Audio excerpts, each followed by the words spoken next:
Chapter 899. Rauscher Man looked at the white wine glass in front of her and frowned. Tonight was a Hongmen banquet. President Gu and Guotao wanted to drive Zheng Shuai away, while Lu Hai wanted to get the beautiful girls drunk. Therefore, the white wine glasses tonight were the biggest ones, almost the same size as the ones used to drink draft beer. After drinking 3 glasses of white wine, not to mention Rauscher Man and Zhang Kuku, even Guotao and the other 2 old drunkards wouldn't be able to take it. Young Master Lu, how about 1 glass? Rauscher Man looked at Lu Hai awkwardly. Lu Hai didn't give them any face. He had long lost his patience. This time, he must force the 2 girls to get drunk. Miss Sherman, are you not giving me face? Fine, Lu Hai, never like to force others. Let's settle the debt just now. Zhang Cook has secretly tricked me. I'll give her 2 big slaps. Lu Hai was relatively fat and tall. When he stood up, he was half a head taller than Zhang Kuku. That fat and strong arm of Zhang Kuku's 3 thin elbows. If these 2 slaps really landed, Zhang Kuku would definitely faint. Young Master Lu, aren't you going too far? Rauscher Man was angry and shouted with a cold face. Too far? Why didn't you say too much when I was tricked by that girl? Lu Hai didn't back down. His voice was even louder than Rauscher Man's.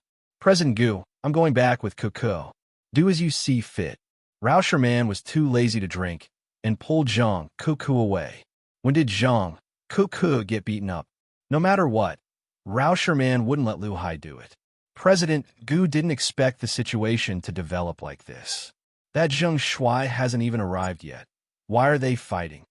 Miss Sherman, you're putting me in a difficult position. Young Master Lu is one of the 4 young masters of Hong Kong. The Lu family has a prominent position in Hong Kong. I think the 2 of you should toast young Master Lu 3 glasses of wine. Don't worry, after drinking, I'll let Guotao send you back. President Gu quickly came back to his senses. Of course, he was on Lu Hai's side. Rauscher Man was so angry that her breathing quickened. She had long guessed that there was no good intention in tonight's banquet. At some point, Guotao was already standing at the entrance of the banquet hall, looking like he was blocking everyone from leaving. After Director Gu finished persuading Rauscher Man, he stopped talking. Lu Hai stood in his position and looked at the 2 girls covetously. The atmosphere in the hall became incomparably heavy. What are you doing standing at the door? Get out of the way. Ma Xin suddenly stepped forward. She could tell that something was wrong with the situation tonight. She quickly dragged Rauscher Man and Zhang Kuku out of the room. Guotao looked at the girls with a playful smile, not putting them in his eyes at all. Hee, beauties, why don't you go and give young Master Lu a toast? Otherwise, everyone will lose face. Ma Xin ignored Guotao and shouted in a deep voice, Less nonsense, are you going to move or not? I won't let you. What can you do to me? Die! Just as Guotao was feeling smug and had a cheeky smile on his face, Ma Xin suddenly lifted her leg and sent Guotao flying. Ever since Qin Feng taught Ma Xin how to use inner chi to hit people, Ma Xin realized that her temper had become more and more irritable. In the blink of an eye, Guotao was lying in the corridor and couldn't get up. He was screaming in pain. Rauscher Man and the others were stunned. They didn't expect Ma Xin, who looked so weak, to be so fierce when she attacked. Sherman, Kuku, big sister Ling, let's go. Ma Xin took the lead and walked out like a big sister. The 3 girls hastily followed her. None of them wanted to stay any longer. Director Gu and Lu Hai were dumbfounded. They still hadn't regained their senses.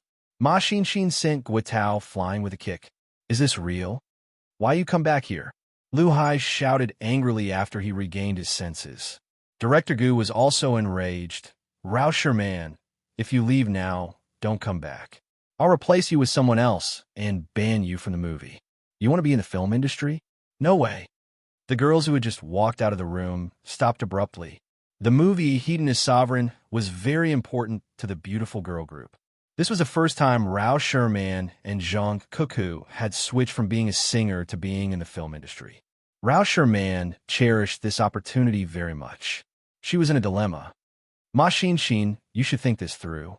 If you leave now, it'll be a breach of contract. I won't pay Zheng Shuai a single cent, and I'll cancel his role as the male lead. Director Gu continued when he saw the girls stopped moving. Ma Xinshin was also in a dilemma. She knew Qin Feng really wanted to enter the film industry, just like how he said he wanted to be a singer. Although Ma Xinshin didn't understand why Qin Feng wanted to be a star, she would support him wholeheartedly. Ma Xinshin returned to the hall. She didn't want to ruin Qin Feng's dream of becoming a star because of her stubbornness. Rao Sherman hesitated for a moment before she pulled Zhang Kuku back to the hall. The three girls felt helpless. When they saw the three girls, a sneer flashed across President Gu and Lu Hai's eyes. The two of them had fooled around with countless superstars in Hong Kong. Many of them were as arrogant and unyielding as Rao Sherman and the others at first, but in the end, they still had to listen obediently. Sherman, you're the one who understands the big picture the most. I advise you to offer a toast and apologize to young Master Lu. This isn't a big deal to begin with, so why did it have to escalate to this extent? Chairman Gu's attitude softened a little, and he began to persuade Rao Sherman in various ways. Rao Sherman bit her lip. She really hated drinking, but when she thought of the movie Hedonist Sovereign, she walked to the table and picked up her wine glass. Young Master Lu, Kiki was in the wrong just now. As Kiki's sister, I apologize on her behalf. The two of us have 6 glasses of wine. I'll drink alone. Rao Sherman picked up the glass of white wine and was about to drink it when Zhang Kuku hastily stopped her. Sherman, you can't drink. Rao Sherman shook off Zhang Kuku's hand and yelled angrily, stand down, or also your mouth shut if you talk nonsense again. Zhang Kuku pouted and put on a pitiful expression. However, she held on tightly to Rao Sherman's arm and refused to let go. Sherman, I'm the one who should be punished for my mistake. It's just 6 glasses of white wine. I'll drink alone. When Zhang Kuku acted willfully, no one could stop her. Rao Sherman was distracted, and the wine glass was snatched away by Zhang Kuku. Zhang Kuku raised her head as if she was going to finish the wine in one gulp. Just as her mouth touched the spicy white wine, a familiar voice came from outside the door. Huh? You guys are so unkind. The main character of the night, haven't arrived yet, and you guys have already started the banquet? The hall suddenly fell into silence. Everyone's gaze was fixed on the door. Zhang Kuku threw the wine glass aside before she could drink it. She threw herself into his arms and hugged him coquettishly. Big brother Zheng Shuai, you're finally here. I missed you so much.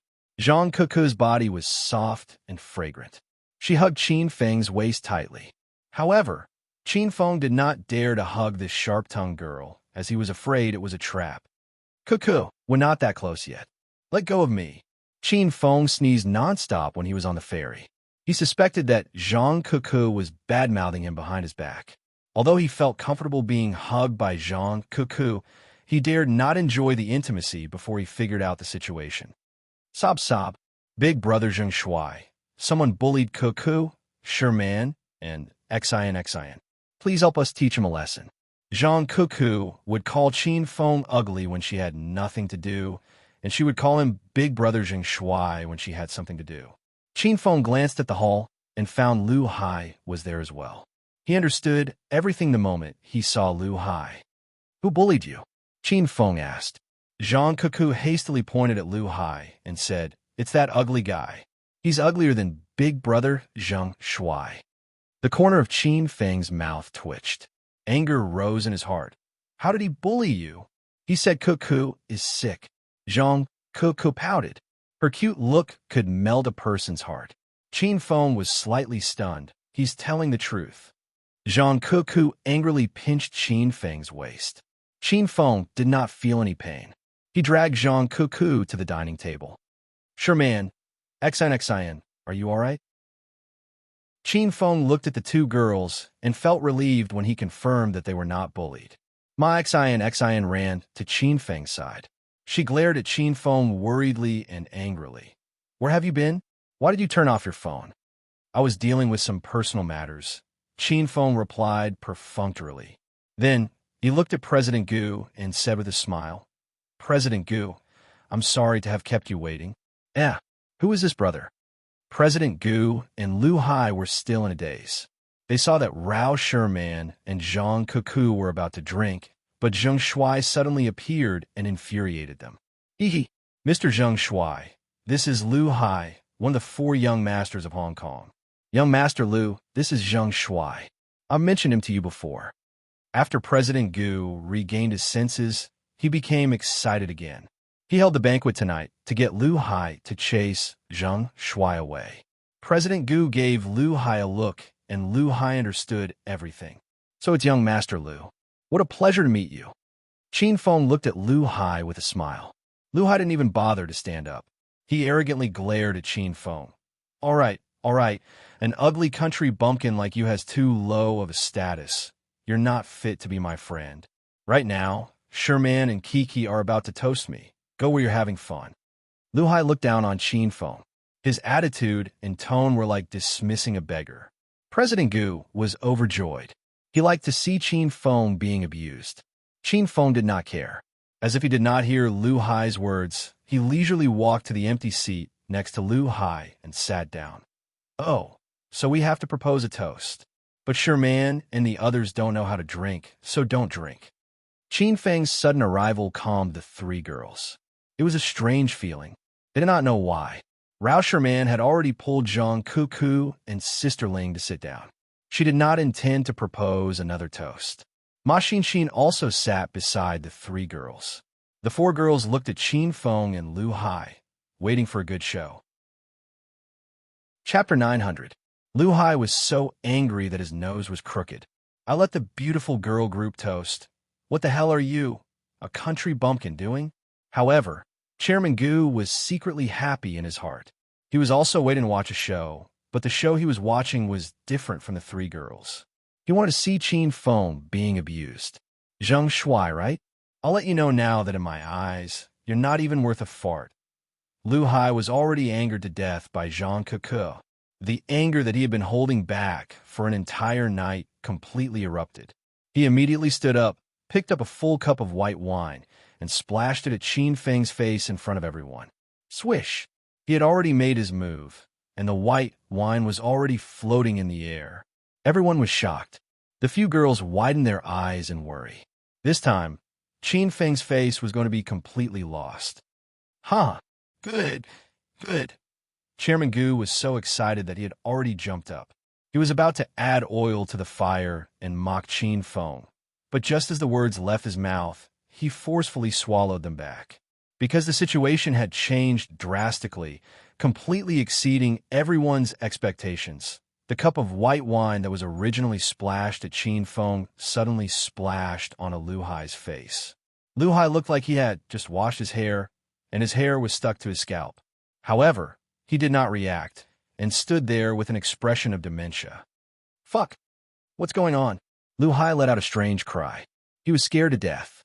He suddenly remembered the scene when he met Qin Feng on the plane. In the middle of winter, Lu Hai kept pouring iced orange juice on his head. Just thinking about it made him feel scared. Young Master Lu, are you okay? Chairman Gu came back to his senses and looked at Lu Hai in disbelief. Lu Hai felt that he had lost all face. Without saying a word, he picked up another cup of white wine and splashed it at Qin Feng's face. The previous cup of white wine was splashed too suddenly, and the girls did not have time to react. This time, the girls all came back to their senses and screamed. Before the screams in front of them stopped, the girls cried out in alarm again. The strange scene appeared again. The white wine that was originally splashed at Qin Feng landed on Lu Hai's face again. The fiery wine made Lu Hai's eyes swollen. Oh my God! Young Master Lu, what's wrong with you? Don't scare me. Tung Gu was stunned by Lu Hai's self-mutilation. He even started to suspect that he had found the wrong person. Ma Xin and the other girls regained their senses and laughed so hard that they bent over. Zhang Kuku had never cared about her image. She sat on the ground and laughed so hard that her face was covered with tears. From Qin Feng's angle, he could easily see her naked body under her skirt. Lu Hai immediately wiped his face. It was so hot that he sneezed. Finally coming back to his senses, Lu Hai was so angry that his lungs were about to explode. He came here tonight to pick up girls, not to show off. Brat, you're playing dirty, aren't you? I'll kill you. Lu Hai's 2 cups of white wine had completely angered him.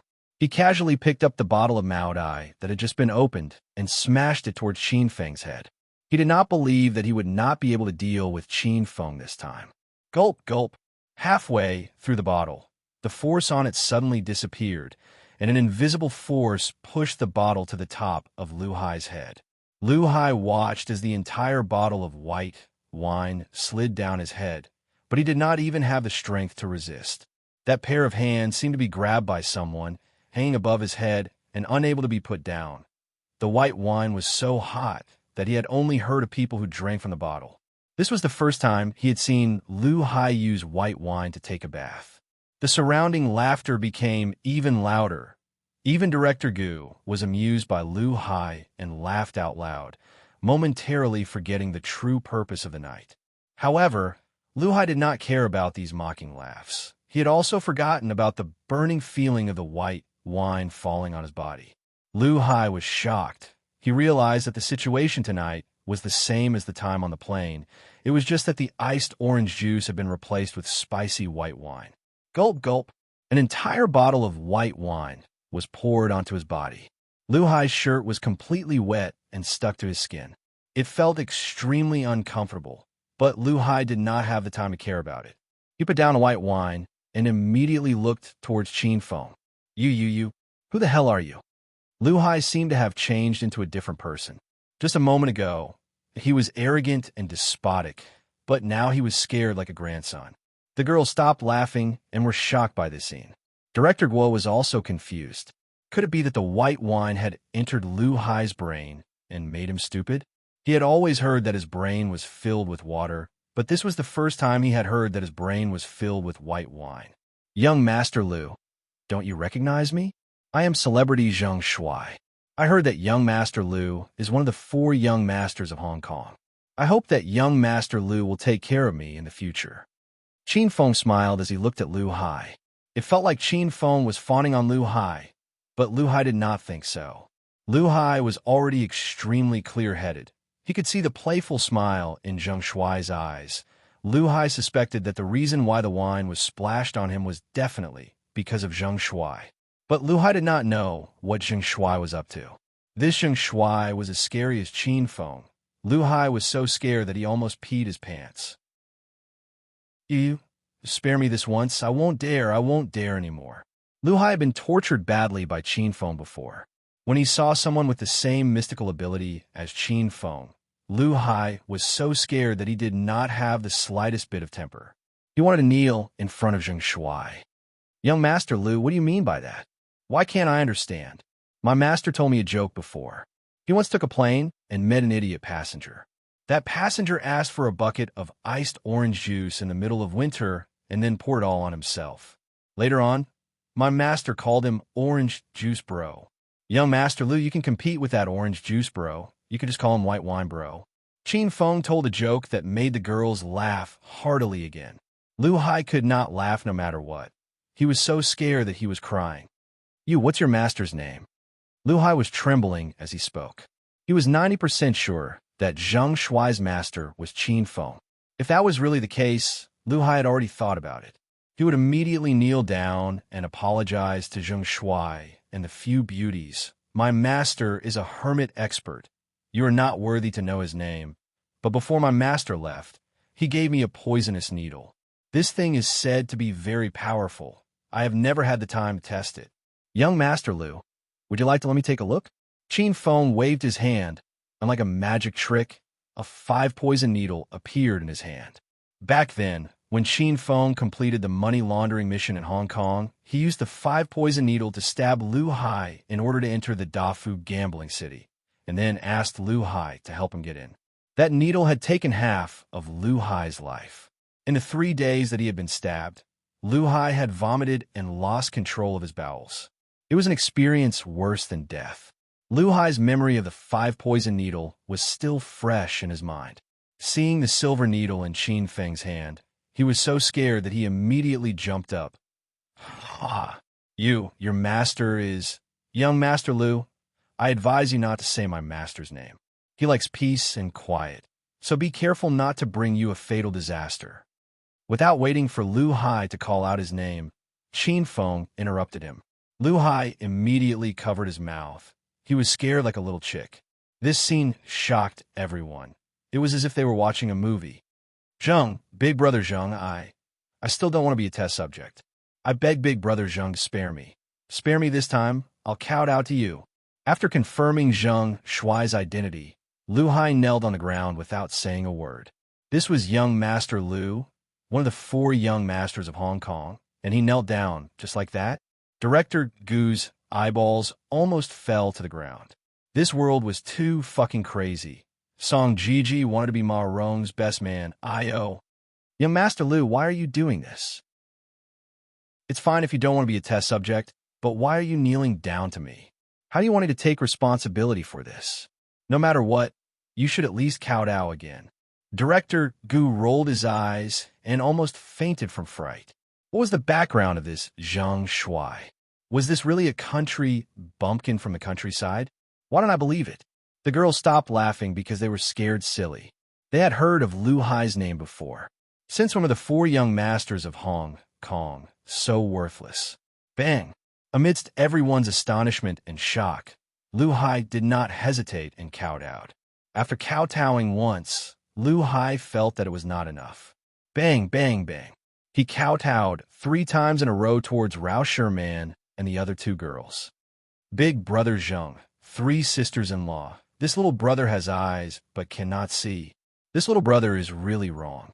I hope that Big Brother and sisters-in-law can forgive this little brother. Please don't stab this little brother. Qin Feng held the silver needles with a cold expression, just like Granny Roan. After Lu Hai kowtowed 4 times, Rao Sherman and the other 2 girls were stunned.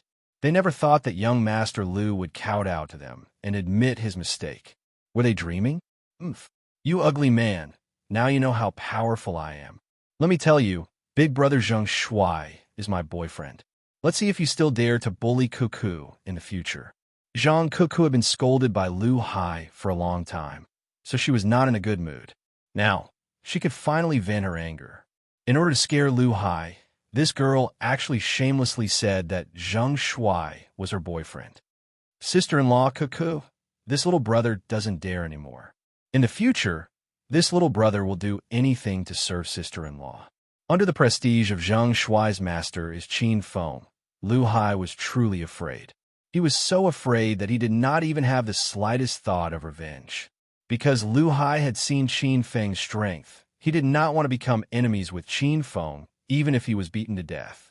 During the whole process of begging for mercy, Director Gu had dementia. With great difficulty, Guitao climbed up from the corridor outside. Just as he returned to his room, he was frightened by the scene in front of him. An ugly and incompetent man like you makes me lose my appetite when I see you. Hurry up and leave. With one hand on her waist, Zhang Cuckoo pointed at Lu Hai and scolded him with the other. She felt like a big sister, which made Zhang Cuckoo extremely happy. Lu Hai had long wanted to leave, but he did not dare to. He carefully looked at Zheng Shuai. Zheng Shuai was the real big brother here. Why are you looking at me? Could it be that you changed your mind and want me to stab you? Qin Feng curled his lips and muttered. Chapter 901. Lu Hai had been gone for a while now. The hall was still immersed in a strange atmosphere. Qin Feng chuckled as he looked at CEO Gu and broke the silence. CEO Gu, young Master Lu, is quite funny. I don't know him at all, but he kept calling me Big Brother and kowtowing to me. I was so nervous that I forgot to give him a red packet. Will he send someone to kill me? Qin Feng's act was so real that CEO Gu finally regained his composure. He didn't know what to say. CEO Gu refused to believe that Lu Hai didn't know Zheng Shuai. Who was Lu Hai? There was no one in Hong Kong who could make Lu Hai afraid of him. He must be an extremely powerful person. CEO Gu couldn't figure out Qin Feng's background. Who's this guy? Don't worry, Mr. Zheng Shuai. Young Master Lu isn't a petty person.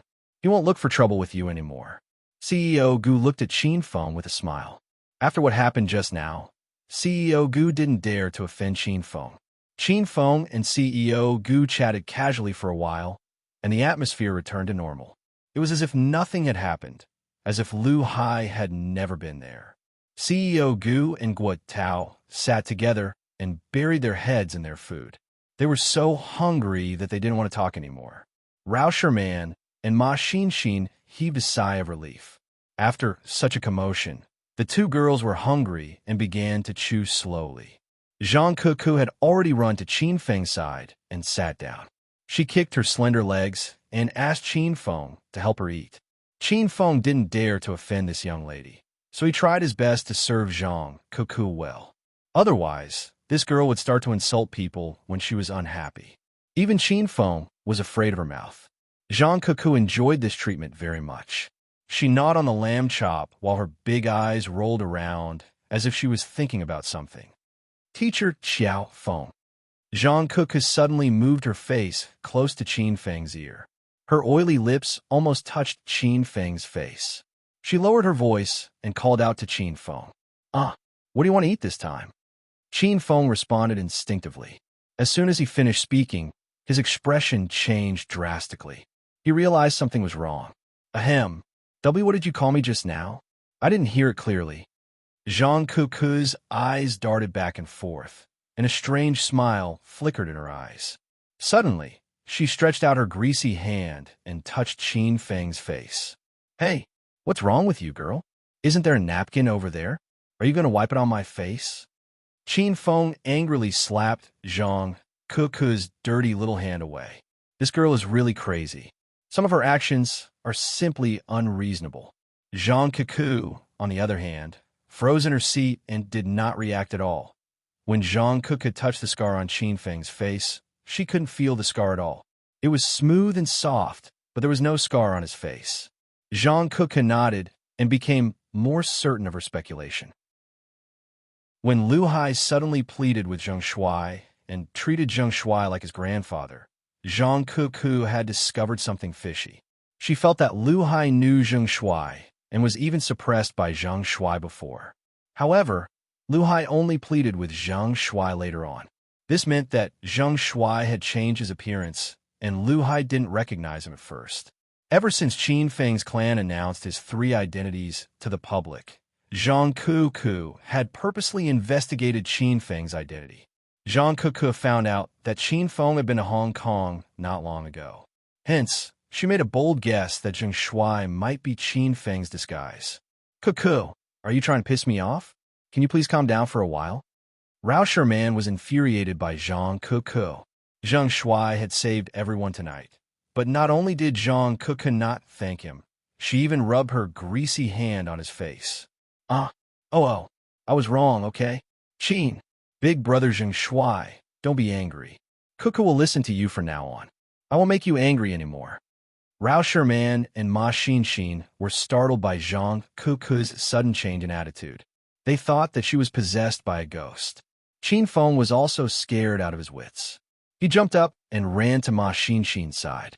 He didn't dare to get close to Zhang Kuku anymore. It seemed like she had discovered something. Qin Feng heaved a sigh of relief when Zhang Kuku did not follow him. However, Zhang Kuku sat on her seat and seemed to be thinking about something. She would let out a sinister laugh from time to time. Her laughter scared everyone so much that they stopped eating. Xian, are you done eating? Let's go back. Qin Feng couldn't stand Zhang Kuku anymore. Every time he looked into Zhang Kuku's eyes, her eyes were filled with mischievous laughter and a you-know-what-I-mean expression. Qin Feng felt that she had discovered something. Ma Xin left with Qin Feng after she was done eating. Rao Sherman and Big Sister Ling were also done eating. Rao Sherman ran to Zhang Kuku and covered her mouth to stop her from laughing. Then, she dragged Zhang Kuku away. Only CEO Gu and Guo Tao were left in the living room. When they saw Zheng Shuai had left, they quickly put down their chopsticks. In order to avoid talking to Qin Feng, they pretended to be eating and their stomachs were about to explode. Holy shit. CEO Gu, what happened just now? Why did young master Lu recognize Zheng Shuai as his big brother? Guo Tao had been holding back this question for a long time, but he didn't dare to ask it when Qin Feng was around. Guo Tao was sent flying by Ma Xin's kick. He fainted in the corridor for a while. He didn't know what happened when he left. Since Guo Tao couldn't figure out, CEO Gu was even more confused. In the past, he had never heard of Lu Hai having schizophrenia or indirect neuropathy. But why did Lu Hai suddenly get sick tonight? CEO Gu regretted calling this lunatic over. Not only did he not chase Zheng Shuai away, he even gave him a chance to act tough. Lu Hai's plan is ruined. Hurry up and think of another way. This movie is about to start filming. I don't want that ugly Zheng Shuai to be the male lead. If that's the case, who would dare to watch the movies produced by our company in the future? CEO Gu was very angry. He was a big shot in the Hong Kong entertainment industry, yet he couldn't even beat a singer who had just entered the industry.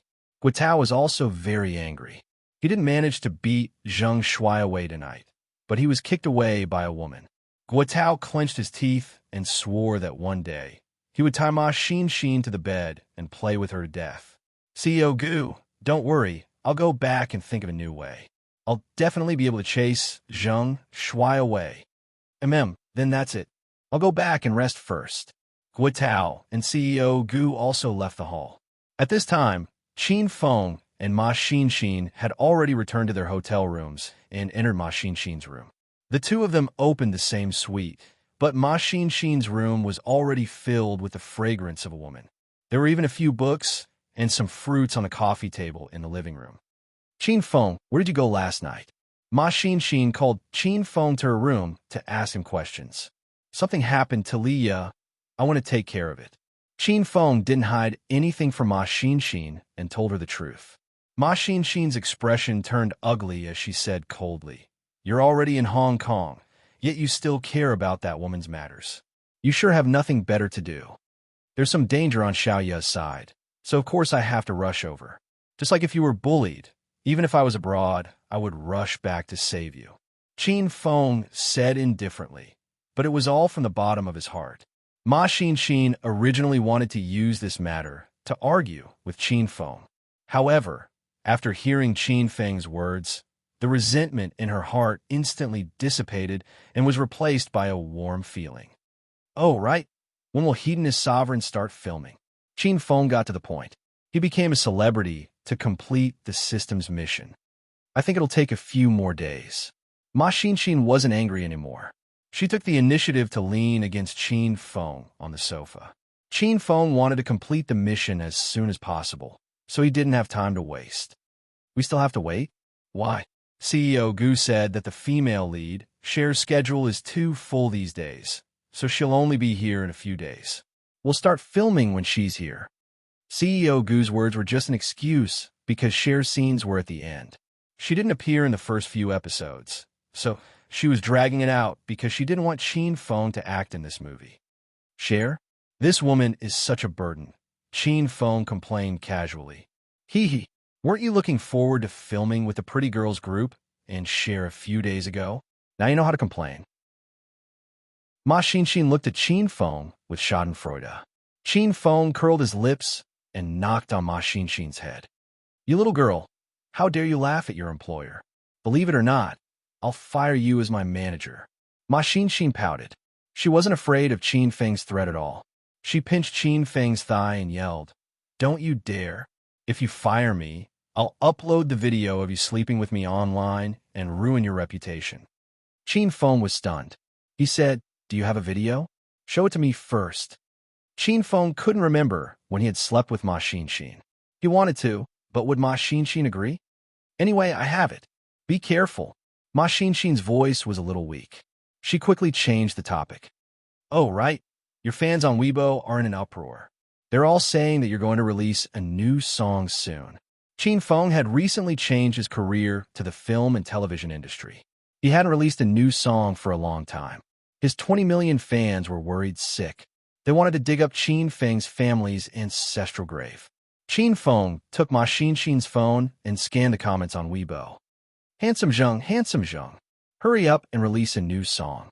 I've been waiting for you on Weibo a few hundred times a day. Big brother Zheng, I was wrong. I won't say you're ugly anymore. Hurry up and release a new song. My girlfriend has been in a bad mood because you haven't released a new song. She keeps asking me to kneel on the washboard. There's a kind of handsomeness called handsome Zheng. It's handsomeness that comes from the heart and transcends the soul.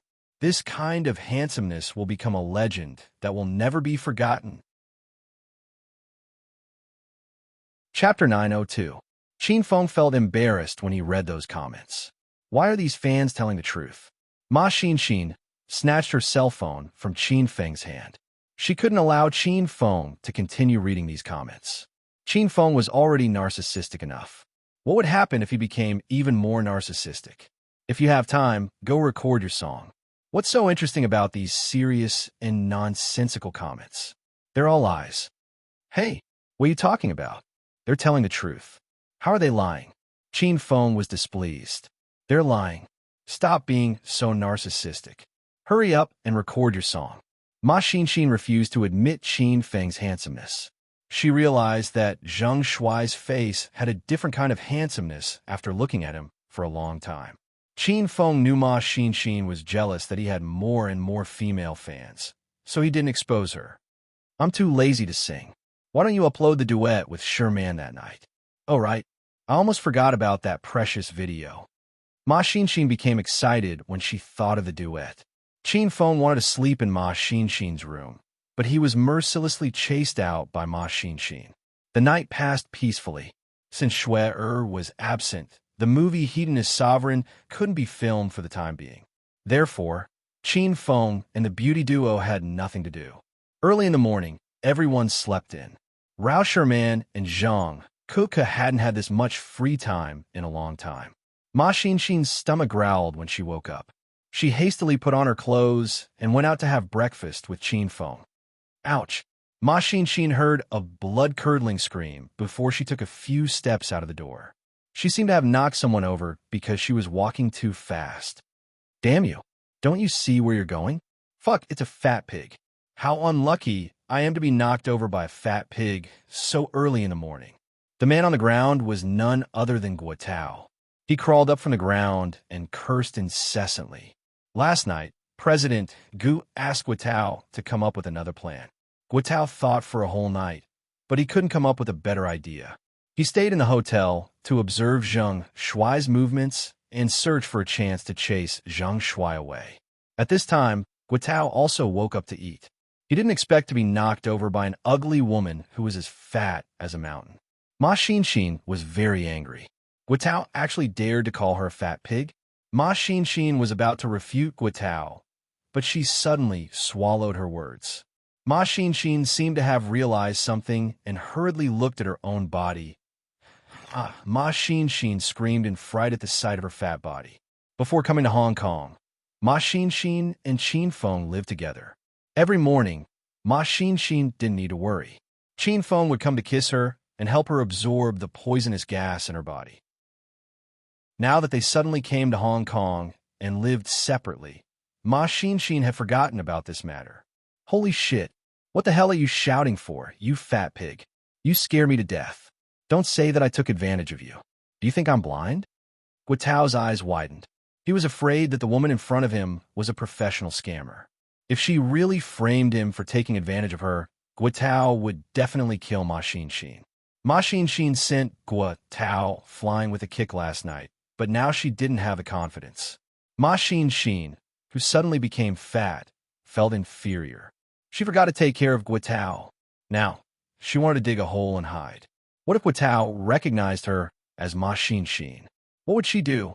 If news of this spread to the pretty young ladies group and Chairman Gu, would they laugh at him and Qin Feng?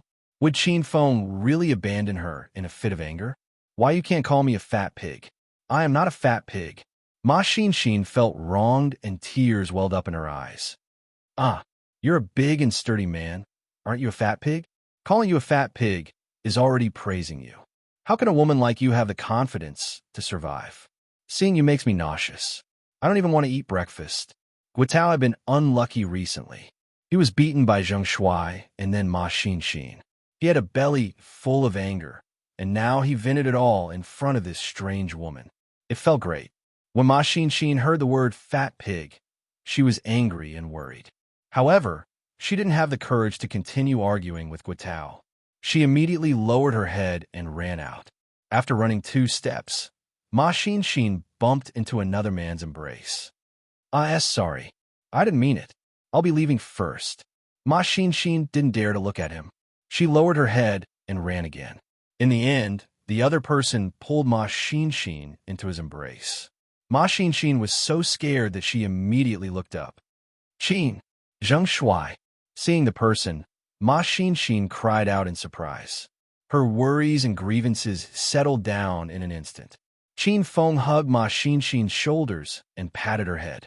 His gaze fell on Guo Tao's face with a trace of coldness. What did you just call her? Qin Feng's voice seemed to come from hell. Guo Tao was so scared that his entire body trembled. He almost knelt on the ground, but he quickly calmed down. Seeing Zheng Shuai hugging a big fat pig, Guo Tao's eyes flashed with an evil smile. Guo Tao was worried about not being able to find a chance to chase Zheng Shuai away. At this moment, he suddenly saw an opportunity. I just said this woman is fat like a fat pig. What did I say wrong? Guo Tao smiled and looked at Qin Feng. Ma Xin's body trembled in Qin Feng's embrace. She started to want to run again. She felt like she was embarrassing Qin Feng. Qin Feng hugged Ma Xin tightly and walked unhurriedly to Guo Tao. Do you know who she is? She's a female fan of mine. Today, she came all the way to Hong Kong to see me. You dare to insult my fan? Believe it or not, I'll hit you. Qin Feng's voice carried a hint of arrogance. Guo Tao felt a bit guilty, but he still pretended to be calm. Heh, so what if you're a fan? Can't people talk about your fan being fat? I just think this woman is fat and looks like a fat pig. What are you so arrogant about? I dare you to touch me. Bang! Without another word, Qin Feng slapped Guo Tao across the face. Guo Tao spun on the spot, and his eyes were filled with little stars. I tried. Do you have any objections? This slap wasn't light. It scared Ma Xin. She didn't think Qin Feng would really hit her. Guo Tao spun a few times and finally steadied himself. Half of his face was as swollen as Ma Xin's. However, Guo Tao's eyes carried a smile. He couldn't wait for Qin Feng to hit him. If Qin Feng dared to hit him, Guo Tao had a way to make him scram. Huh, good, very good. China's popular singer Zheng Shuai, right? As expected, you're arrogant. Aren't you just a freaking singer? Are you trying to act like a big shot in front of me? Come and hit me. Continue hitting me. If you have the guts, then beat me to death. Guo Tao laughed crazily. He didn't care about the pain at the corner of his mouth. Today, he would be beaten to a pulp, but afterwards, he wanted Zheng Shuai to live a life worse than death. Slap. Guo Tao took the initiative to ask for a beating. How could Qin Feng not agree? Qin Feng had always been a lay Feng who loved to help others without leaving his name. Without saying anything, he slapped Guo Tao again. Guo Tao started to scream. The scream was fake, as if he was about to give birth. Ma Xin realized something was wrong. She saw through Guo Tao's intentions and immediately went to stop Qin Feng. Zheng Shuai, stop hitting me. I am leaving first. Qin Feng grabbed Ma Xin and sent Guo Tao flying with a kick. Grandson, look carefully. This is my, Zheng Shuai's, female fan. If anyone dares to offend my fan, I'll hit him in the face. You want to sue me? You want to use your connections to slander me? Do whatever you want. I, Zheng Shuai, have a bad temper. If I say I'll hit you, I'll hit you. What can you do about it? Well, Ma Xin could see. Qin Feng could see long ago. Since he already hit Guo Tao, Qin Feng might as well hit him fiercely. As for what tricks Guo Tao would play later, Qin Feng would play with him. Huh, good, you're so fucking awesome. You're a celebrity, but I'm just a farmer. I can't do anything to you. I give up, okay? People like us at the bottom of society deserve to be hit by celebrities like you. Guo Tao laughed even more crazily. There were traces of blood at the corner of his mouth. It was terrifying to look at. Ma Xin was so anxious that tears came out. She stood in front of Qin Feng and wouldn't let him hit Guo Tao no matter what. Zheng Shuai, let's go. It's all my fault for causing trouble for you. Qin Feng was almost done hitting Guo Tao. If he continued, Guo Tao's small body would be ravaged into pieces by Qin Feng. Qin Feng wasn't afraid of other people's strange gazes. He hugged Ma Xin's bucket-like waist and swaggered into the room. It's over, it's over. Qin Feng, why were you so impulsive? Now that you've hit Guo Tao, Chairman Gu will have an excuse to cancel the contract. Once they entered the room, Ma Xin anxiously paced back and forth. Qin Feng pulled Ma Xin to sit on the sofa. Without saying anything, he flipped over and sat on top of Ma Xin. He pressed down on her face and kissed her. Ma Xin was suddenly intoxicated. The worries in her mind instantly dissipated. Time seemed to stop. Sunlight shone on their faces. What a pair of good-looking people. Qin Feng and Ma Xin were both enchanted. The two kissed passionately. They wanted nothing more than to melt into each other's bodies. Qin Feng could feel Ma Xin's body quickly becoming thinner because the white rabbit creamy candy in Qin Feng's hands went from chubby to bouncy. Ma Xin didn't resist or stop him. She allowed Qin Feng to dominate her body. After an unknown amount of time, Qin Feng's body suddenly rumbled. This noise was more intense than before. It scared Ma Xin, and she immediately came back to her senses. Ah, Qin Feng, what's wrong? Ma Xin looked worriedly at Qin Feng. She felt the aura on Qin Feng's body change greatly. Qin Feng's eyes were as bright as the stars. The aura on his body was as calm as water. However, when he moved slightly, it surged like a raging wave. This was the aura of a Stage 9 inner chi expert. Qin Feng's cultivation was crippled by the divine dragon, but he returned to the early stage of Stage 9 inner chi after a month. He was back to his peak condition when he battled the divine dragon at Mount God Dragon. Qin Feng, who used the poisonous gas in Ma Xin's body to break through to Stage 9 inner chi, felt his strength was even more ferocious than before. Chapter 903. Qin Feng had recovered his Stage 9 inner chi and returned to his peak condition. In his excitement, he suddenly pressed Ma Xin down, bent down, and kissed her again. Ma Xin had become skinnier. Her figure was sexy and pure. Ordinary men would not have the slightest ability to resist in front of her. Qin Feng's movements were very big. Ma Xin's skin was covered in a layer of red, and she felt as if her entire body was about to ignite. However, Ma Xin did not stop Qin Feng. She allowed Qin Feng to take her and taste her. When Ma Xin was fat and ugly, no one liked her. Everyone even distanced themselves from her and attacked her with malicious words, just like Guitao just now. Only Qin Feng treated her the same from beginning to end. Qin Feng accepted Ma Xin when she was at her ugliest and fattest. Then, the gorgeous Ma Xin, who had turned into a fair, rich, and beautiful Ma Xin, was willing to give herself to Qin Feng unconditionally. The two of them naturally immersed themselves in it. When it reached the climax, Qin Feng's phone suddenly rang. Qin Feng suddenly stopped. He looked awkwardly at Ma Xin, who was in his arms with half her clothes removed. For a moment, he didn't know what to do.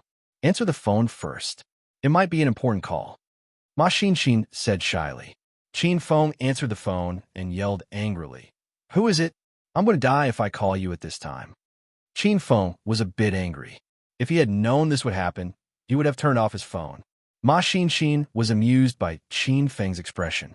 The person on the other side of the phone was clearly stunned for a moment. Then a thick, coquettish voice came through. Big brother, Zheng Shuai.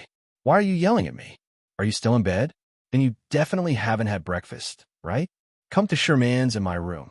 We just ordered breakfast, and we even ordered yours and Science. That voice was very familiar, but it also felt extremely unfamiliar to Qin Feng and Ma Xin. In their minds, Zhang Kuku's mouth was always full of sarcasm. What's wrong with her? It started acting up last night. Has it not recovered yet? Are you sick? I'm not eating anymore. You guys eat by yourselves. Qin Feng was in the middle of his business when Zhang Kuku's phone call ruined the atmosphere. How could he not be angry? Aya, big brother Zheng Shuai. How did you know Kiki was sick? Kiki's chest has been hurting lately. Do you want to come and give her a massage? Once Zhang Kuku changed, she changed completely. Qin Feng's mouth twitched uncontrollably. Ahem, I'll go in a bit. I'll hang up first. Qin Feng immediately hung up the phone because he could feel a pair of murderous eyes staring at him. Qin Feng felt wronged because he had nothing to do with Zhang Kuku. Well done, Qin Feng. You're really capable. You managed to get that silly girl Kuku under my nose. Should I praise you or praise you? As soon as the call ended, Ma Xinxin's eccentric voice rang in Qin Feng's ears. Qin Feng knew this would happen. He looked at Ma Xinxin's furious expression and knew he couldn't get his hands on her. He was so angry that he wanted to break Ma Xinxin's legs. Xinxin, you still believe that Crazy Keek's words? It's not like you don't know her. That woman's brain can be good and bad at the same time. Maybe she deliberately sowed discord early in the morning because she wanted you to quarrel with me. To put it bluntly, that woman thinks I'm too handsome and can't bear to see me doing well. Qin Feng spouted nonsense with a straight face. Ma Xinxin thought for a while and agreed with him. Both of them stopped bickering. But when Qin Feng wanted to continue what he was doing, Ma Xinxin kicked him off the sofa. Since Zhang Kuku had bought breakfast, Ma Xinxin and Ma Xinxin put on their clothes and went to the pretty girl group's room. It's Mr. Zheng Shuai and Miss Xin.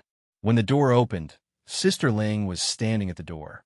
She purposely shouted into the room to let Rao Sherman and Zhang Kuku mentally prepare themselves.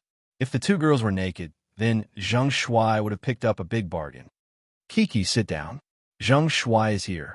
Rao Sherman's voice echoed in the room. After a while, Rao Sherman changed her attitude and said softly, Sister Ling, please invite Zheng Shuai and Xin in. Sister Ling led Qin Feng and Ma Xinxin into the room. The pretty girl group's presidential suite was bigger and more luxurious than Qin Feng and Ma Xinxin's room. The two women were in the living room. Rao Sherman was dressed in conservative black pajamas that covered her body. She sat on the sofa, sipping milk and watching TV. Zhang Kuku was lying on the sofa, playing a video game with one hand and eating a greasy bun with the other. She wore a spaghetti strap dress and didn't seem to mind Qin Feng's presence at all. Sorry to disturb you, Miss Sherman. Qin Feng greeted Rao Sherman politely. As for Zhang Kuku, Qin Feng didn't think it was necessary for him to greet her. Ma Xinxin sat beside Rao Sherman. Rao Sherman smiled and said, Take a seat. We're good friends, so there's no need to be so polite. Ma Xinxin really didn't stand on ceremony with Rao Sherman because she was starving. She picked up the delicacies on the table and started eating. Big Sis Ling was very perceptive. She already went to a room in the inner room and didn't want to disturb their gathering. Qin Feng stood in the middle of the living room and glanced at Zhang Kuku's thighs from time to time. It was one thing for this girl to be scantily clad, but she was lying on the sofa in a seductive posture. Her long legs were kicking in the air, and her spaghetti strap skirt was already lifted to her waist. Qin Feng couldn't help but stare. Kuku, are you trying to piss me off? Zheng Shuai is here. Sit down, quick. Rao Sherman reached out her hand to pat Zhang Kuku's perky buttocks. Her crisp and sexy voice tickled Qin Feng's heart. Zhang Kuku didn't mind. She twisted her buttocks and complained, Why did you hit me, Sherman? Zheng Shuai can look if he wants. It's not like he hasn't seen other people's buttocks before. Rao Sherman and Ma Xinxin widened their eyes and stared at Qin Feng. Their faces were filled with strange expressions, as if they were saying, So you're this kind of person? Qin Feng was depressed. He had a feeling that Zhang Kuku had discovered his identity. Her words indicated that she was right. Qin Feng didn't dare to argue with Zhang Kuku anymore. He didn't know what kind of shocking things this girl would say when she was agitated. Qin Feng sat on the other side of Rao Sherman. A faint fragrance wafted from Rao Sherman's body. Kuku is just joking. Let's ignore her. Qin Feng took a sip of milk to calm himself down. Big brother Zheng Shuai. Don't drink Kuku's milk, it's Kuku's milk. Qin Feng spat out the milk that he just drank. Ma Xinxin quickly came over to wipe the table. Rao Sherman held her forehead and had the urge to hack Zhang Kuku to death. Kuku, shut up. Why don't you go play with Big Sister Ling in the house? The three of them were speechless. How could this woman be so invincible? Wait a minute. How could she be so big-breasted and brainless? Zhang Kuku threw away the paw in her hand and glared at the three of them angrily. Enough. It's all your fault for talking to Kuku. Even my boss can't beat you. I've drunk that glass of milk before. Did I say anything wrong? Zhang Kuku's words were reasonable. They had nothing to say, even if they wanted to refute her. However, The way she spoke was too shocking and difficult for them to accept. There's still a whole jug of milk. Did Zheng Shuai drink your cup already? Just pour another cup. As the saying goes, those who came were guests, so Rao Sherman naturally spoke up for Qin Feng's side. Arg, Sherman, you're really a guy who forgets his friends when it comes to love. Have you found out about Zheng Shuai's identity? How dare you help him to teach Cuckoo a lesson? Cuckoo, don't you want to live anymore?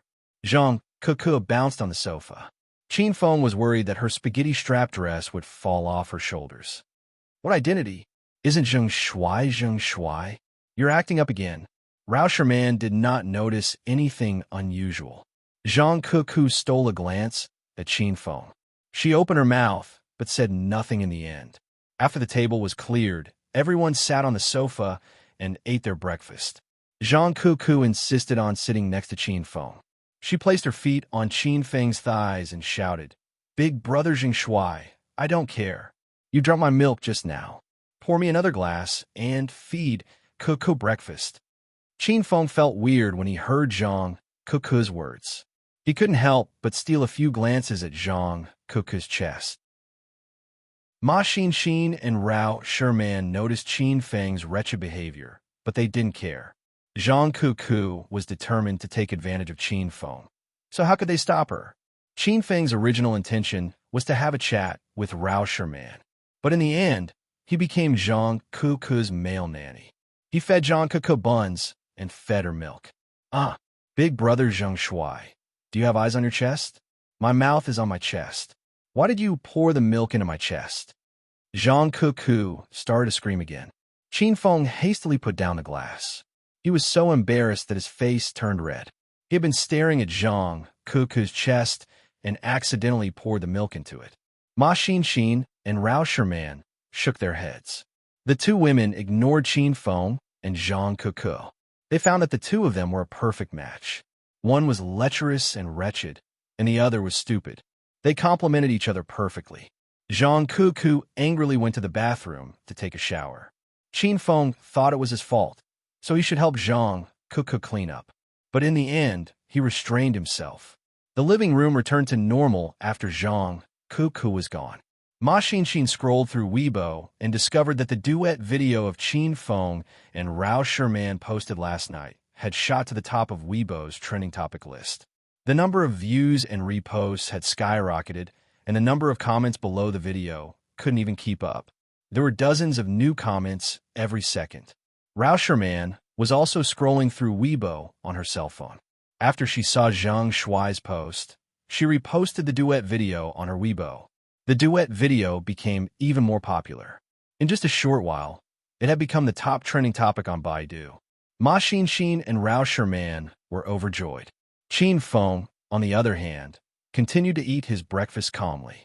He became a celebrity to complete the system's mission. He didn't care about the attention and fans. His life principle was to keep a low profile. Qin Feng had been living a low-profile life. Chapter 904. Guitao was not angry at all after being beaten up by Qin Feng. Instead, he ran to Manager Gu's office excitedly. "Fuck, you were caught having an affair early in the morning? Why are you so careless?"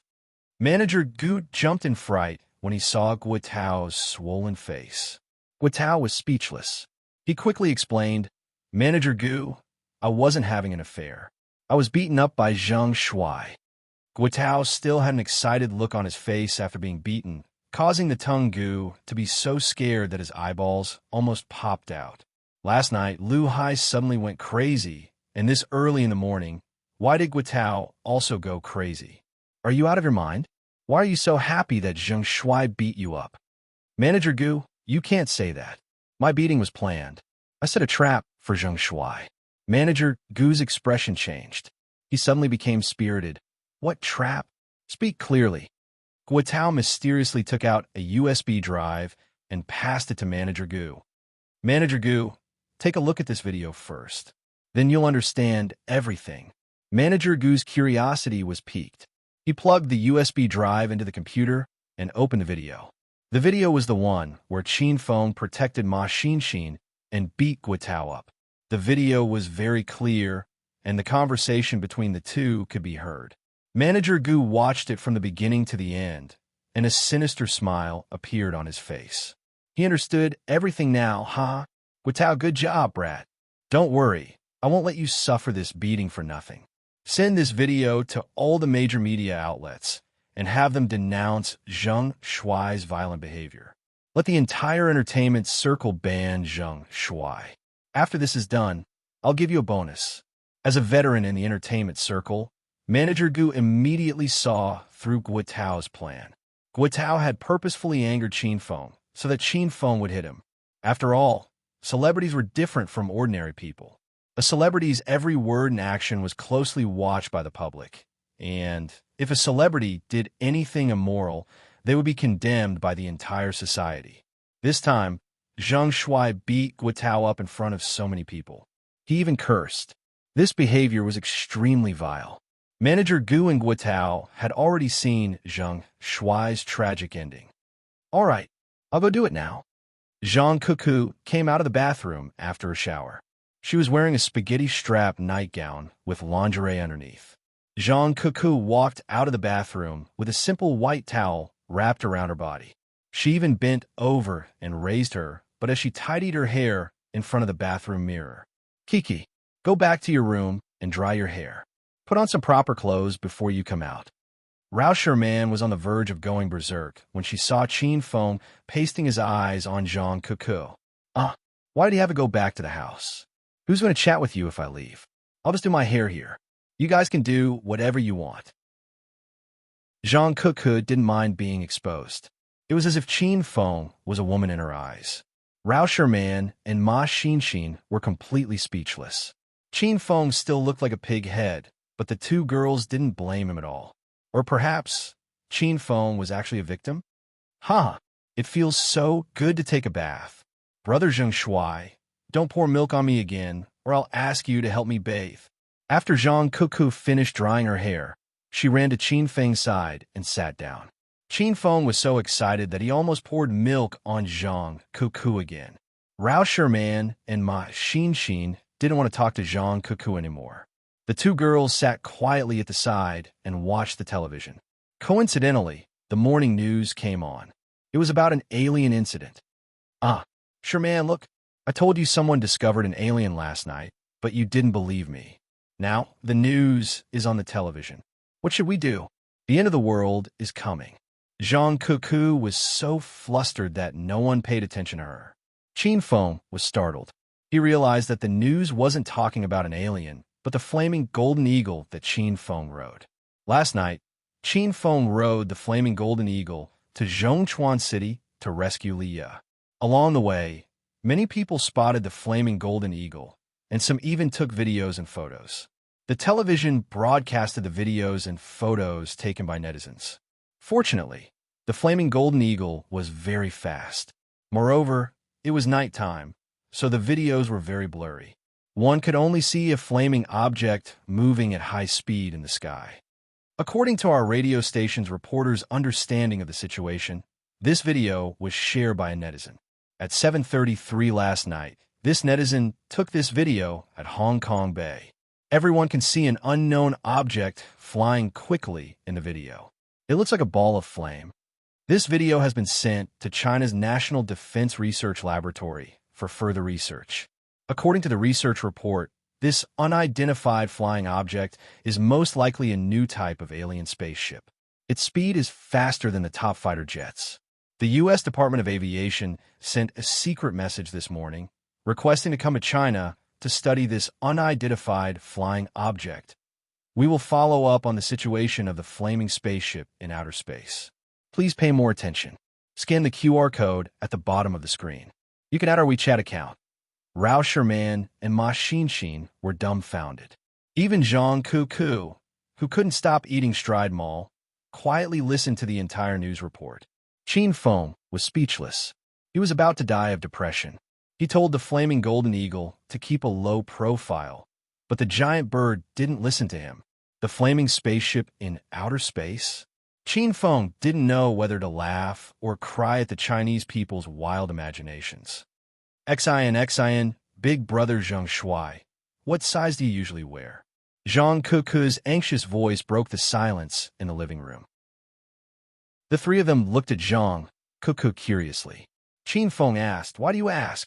Zhang Kuku was extremely anxious. She kicked her legs and yelled, "Quick, tell me. There are only 558 pieces of Doomsday spacesuits left. I'm killing them all. Hurry up." Qin Feng and the others rolled their eyes and almost fainted from joy. Zhang Kuku did not wait for Qin Feng and Ma Xinxin to tell her their sizes. She randomly picked 2 sizes and bought 4 sets. After confirming the order, Zhang Kuku threw her cell phone away. She patted her breasts and heaved a long sigh. "Phew, we finally got it. The 4 of us don't have to die anymore." No one paid attention to Zhang Kuku anymore. They left her to her own devices. However, there was no lack of idiots in China. There were many people like Zhang Kuku who were delusional. Ever since the CCTV broadcast the news about the flaming spaceship in outer space, all the major online shopping platforms started selling like hotcakes. It was simply unstoppable. Qin Feng spent the whole morning in the pretty girl group's house.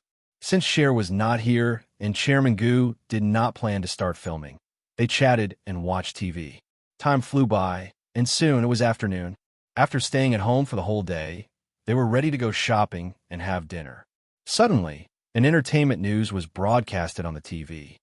"Extra large, extra large. We've just received exclusive news that Zheng Shuai, a rising star in the Chinese music industry, insulted and beat up a migrant worker in the Hong Kong International Hotel this morning. According to insiders, the migrant worker is now in a deep coma and is being treated in the hospital. He's in critical condition and could die at any time. Let's cut to the chase and show the real news." The words used in the entertainment news were trendy. As soon as the host finished his sentence, the screen switched to a video. In the video, Qin Feng hugged the chubby Ma Xinxin with one hand and slapped Guotao's face with the other. This video was edited from the moment Qin Feng started to attack until Guotao was beaten to the point where he couldn't get up. His face was swollen and blood seeped from the corners of his mouth. While Qin Feng was beating Guotao up, he was also cursing Guotao with profanity. Both Zhang Kuku and Rao Sherman were dumbfounded. The video is the whole process of Zheng Shuai beating up the migrant worker. I have to admit that I'm one of Zheng Shuai's hardcore fans. But after watching this video, I want to roar in front of the whole nation. "Zheng Shuai, you scum, get out of the entertainment industry," the report ended. The room was so quiet that one could hear the sound of a needle dropping. Rao Sherman and Zhang Kuku stared at Qin Feng with their eyes wide open. They did not expect Qin Feng to beat up Guotao so early in the morning. Under these circumstances, how could Qin Feng be so carefree and leisurely as if nothing had happened? Rao Sherman and Zhang Kuku admired Qin Feng's mental fortitude. Shit! Qin Feng, what should we do now?" Ma Xinxin was the first to regain her senses. She shouted Qin Feng's name out of excitement. Rao Sherman was still in a daze and did not realize what had happened. Zhang Kuku suddenly jumped up and grabbed Ma Xinxin's arm. "Xinxin, what did you call Zheng Shuai just now?" Ma Xinxin was startled. She realized that she had blurted out something in a moment of desperation. However, she quickly regained her composure and looked at Zhang Kuku with a puzzled expression. What did I call him? Isn't he called Zheng Shuai? Why are you still in the mood to ask such boring questions? Now that Guotao has maliciously slandered Zheng Shuai, let's think of a solution." Qin Feng's heart was like a roller coaster, going up and down. Zhang Kuku's big eyes were rolling around. No one knew what she was thinking about. "Zheng Shuai, what's going on? Who's the fat woman in the video?" Rao Sherman came back to her senses and looked at Qin Feng worriedly. Ma Xinxin blushed and secretly gave Qin Feng a meaningful look.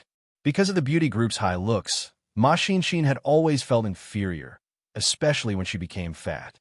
She felt that she would lose face for Qin Feng. "That cute girl is a hardcore fan of mine. She came to the hotel to see me this morning, but Guotao stopped her and insulted her figure and looks. I happened to be passing by, and in a fit of anger, I beat up that bastard Guotao." Qin Feng spoke half the truth. Rao Sherman and Zhang Kuku were furious. They knew what kind of people Guo Tao and Chairman Gu were, so they stood on Qin Feng's side. Chapter 905. The assault incident was originally Phoenix TV's exclusive news, but became the hot topic of all the entertainment channels half an hour later. Divine Dragon TV, Black Turtle TV, Toad, TVC, Five-Legged Paparazzi Express Information Channel. Almost all the entertainment channels in the country were following up on this incident. Ma Xinxin kept scrolling through Qin Feng's Weibo. Within this short half an hour, all the popular topics on all the major websites, forums, and Weibo were Zheng Shuai's assault incident. Fierce insults and negative comments flooded the internet. You could see comments from netizens asking Zheng Shuai to get out of the entertainment industry if you opened a random website related to the entertainment industry. Ma Xinxin was so anxious that she cried. She knew she was the one who caused all this. If she could turn back time, Ma Xinxin would definitely stop Qin Feng. She would rather admit to Guo Tao, "That's right, I'm a fat pig. I'm a woman that nobody loves and everyone curses at me. I'll hide from now on, okay?" What did Ma Xinxin do wrong? She did nothing wrong, but she felt guilty. She had ruined all the achievements Qin Feng had worked so hard for. Ma Xinxin wanted to leave Qin Feng because she felt that she was a burden. "Don't cry, Xinxin. Let those idiots curse at me. I won't apologize no matter how much they curse at me. If I have to do it again, I won't do it. I'll kick that bastard Guo Tao to death." Qin Feng was infuriated, but he suppressed his anger when he saw Ma Xinxin crying her heart out. He was afraid that Ma Xinxin would blame herself even more if he vented his anger. The TV was still covering the assault incident. Many entertainment channel reporters went to the streets to investigate the incident. The people who were interviewed reacted angrily, and most of them were condemning Qin Feng. Rao Sherman and Zhang Kuku were even more anxious than Qin Feng. They knew that Qin Feng was tricked by Guo Tao, so they decided to stand up and help Qin Feng. "Sherman, I want to make a statement on our public Weibo. I'm serious this time. I'll do it even if you say I'm crazy." Zhang Kuku was typing rapidly on her phone. Rao Sherman nodded and said, "Hurry up and explain the situation in detail. If one post isn't enough, send 10. Qin Feng felt warm when he saw everyone was busy and anxious for him. The doorbell rang, and Sister Ling ran out to open the door. "Manager Gu, Director Guo Tao, are you looking for Sherman and Kiki?" The door opened, and President Gu and Guo Tao walked in with a smile. The bruises on Guo Tao's face had not subsided yet, and he looked a little embarrassed. Zhang Kuku, who didn't mind being exposed all this while, suddenly ran into the inner room and put on a large windbreaker that covered her calves. "Hee, we're not looking for Sherman and Kiki. We're here to discuss something with Marshal Zhang." Chairman Gu had already walked into the room and sat down on the sofa opposite Qin Feng. He crossed his legs and looked at Qin Feng playfully. Guo Tao stood behind Chairman Gu. Although his face was full of injuries, Guo Tao was smiling happily. He had waited for this moment for a long time. The two of them hadn't said anything yet, but the women and Qin Feng knew what they were here for. The TV was still broadcasting the Zheng Shuai assault incident. All that entered his ears were the voices of the people shouting for him to get out of the entertainment industry. "Guo Tao, you despicable person. I'll kill you." Ma Xinxin looked at Guo Tao as if he had killed her father. She pounced on him and wanted to beat him up. Last night, Guo Tao had been sent flying by Ma Xinxin's kick. He was so scared that he immediately hid behind Chairman Gu. Qin Feng pulled Ma Xinxin into his embrace and patted her back. He looked at Chairman Gu and said, "If you have something to say, just say it. What are you here for?" Chairman Gu rubbed his chin and laughed triumphantly. "Hee, Zheng Shuai, you can't keep your cool. Didn't you just transform from a country bumpkin to a superstar overnight? What's there to be proud of? Huh? You dare to hit someone? You hit a peasant worker? Do you not see peasant workers as human beings? How can you be so heartless? Sigh, I must have been blind to work with someone like you. Now that your reputation is completely ruined, you've automatically breached the contract. Our contract is also automatically terminated. I won't pay you a single cent. You better fucking disappear from my sight tonight, or I'll make sure you never leave Hong Kong." Previously, he did not dare to do anything to Qin Feng because of the 10 billion yuan compensation. Now that Chairman Gu was no longer afraid, he revealed his fox's tail. "Hey, don't you have any shame, peasant worker?" Guitao was the one who looked for trouble. He deserved to be hit. Zhang Kuku glared at Chairman Gu angrily and spoke up for Qin Feng. Guitao laughed and said, "Haha, beauty Kuku, don't you know? I'm a peasant worker. After work, I have to carry bricks at the construction site." "Haha, yes, you have to carry bricks. Director Gua has to carry bricks." Chairman Gu burst into laughter. Both of them were fearless. Ma Xin and the other two women were so angry that their hair stood on end. Qin Feng was also angry, but he was much calmer than the three women.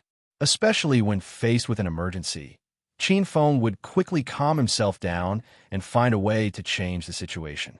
Soon, Qin Feng's eyes lit up. He had an idea. "Director Gua has to carry bricks at the construction site at night? Are you mocking peasant workers?" Qin Feng suddenly said. Chairman Gu and Guitao stopped laughing. At the mention of peasant workers, Guitao's face flashed with disdain. "Oof. It's my business whether I carry bricks or not. Why the hell do you care? Don't change the topic." "Chairman Gu wants to talk to you about terminating the contract. Hurry up and apologize to me and get lost." Due to the huge impact of this incident and the condemnation from the public, Chairman Gu and Guitao were confident that Qin Feng would not be able to climb out of this mess. "Fine, since things have gotten to this point, I have nothing else to say. I've long heard that the entertainment industry is deep and that it's like there's a palace fight going on every day. Now, I've experienced it firsthand. Director Gu set up such a trap just to push me aside. You really are a genius." When Guitao saw Qin Feng's dispirited expression, he thought that Qin Feng had admitted defeat and was extremely pleased. "Oomph. Brat, you've realized too late. You want to fight with me? You're still too inexperienced. I can kill a row of newbies like you in a matter of minutes. Even if I can't deal with you today, I can easily kill you in the future. You want to film a movie like Hedonist Sovereign with your appearance? Hurry up and scram back to the fields." Guitao's words became more and more vicious. Ma Xin and the other two women couldn't bear it anymore. Qin Feng paid no heed to Guitao's words. He pressed the end button on his phone and sent the recording to Chairman Du. As for the rest, Qin Feng believed that Chairman Du would handle it well. Guitao was unaware of the situation and continued to mock Qin Feng like an idiot. Qin Feng was already sitting on the sofa, leisurely eating fruits and watching the news. "Big brother Zheng Shuai, I'll help you get rid of those two annoying flies. If they really dare to terminate the contract with you, then I won't act in Hedonist Sovereign anymore." Zhang Kuku was an impatient person and said whatever came to her mind. At this moment, Qin Feng's phone rang. It was Chairman Du at this moment. Chairman Du was in the office of Starlight Media Company in Zhongchuan City. He paced back and forth in the room like an ant on a hot pan. Actually, Chairman Du had already seen the news. When he found out about Zhang Shuai's assault, he was scared half to death.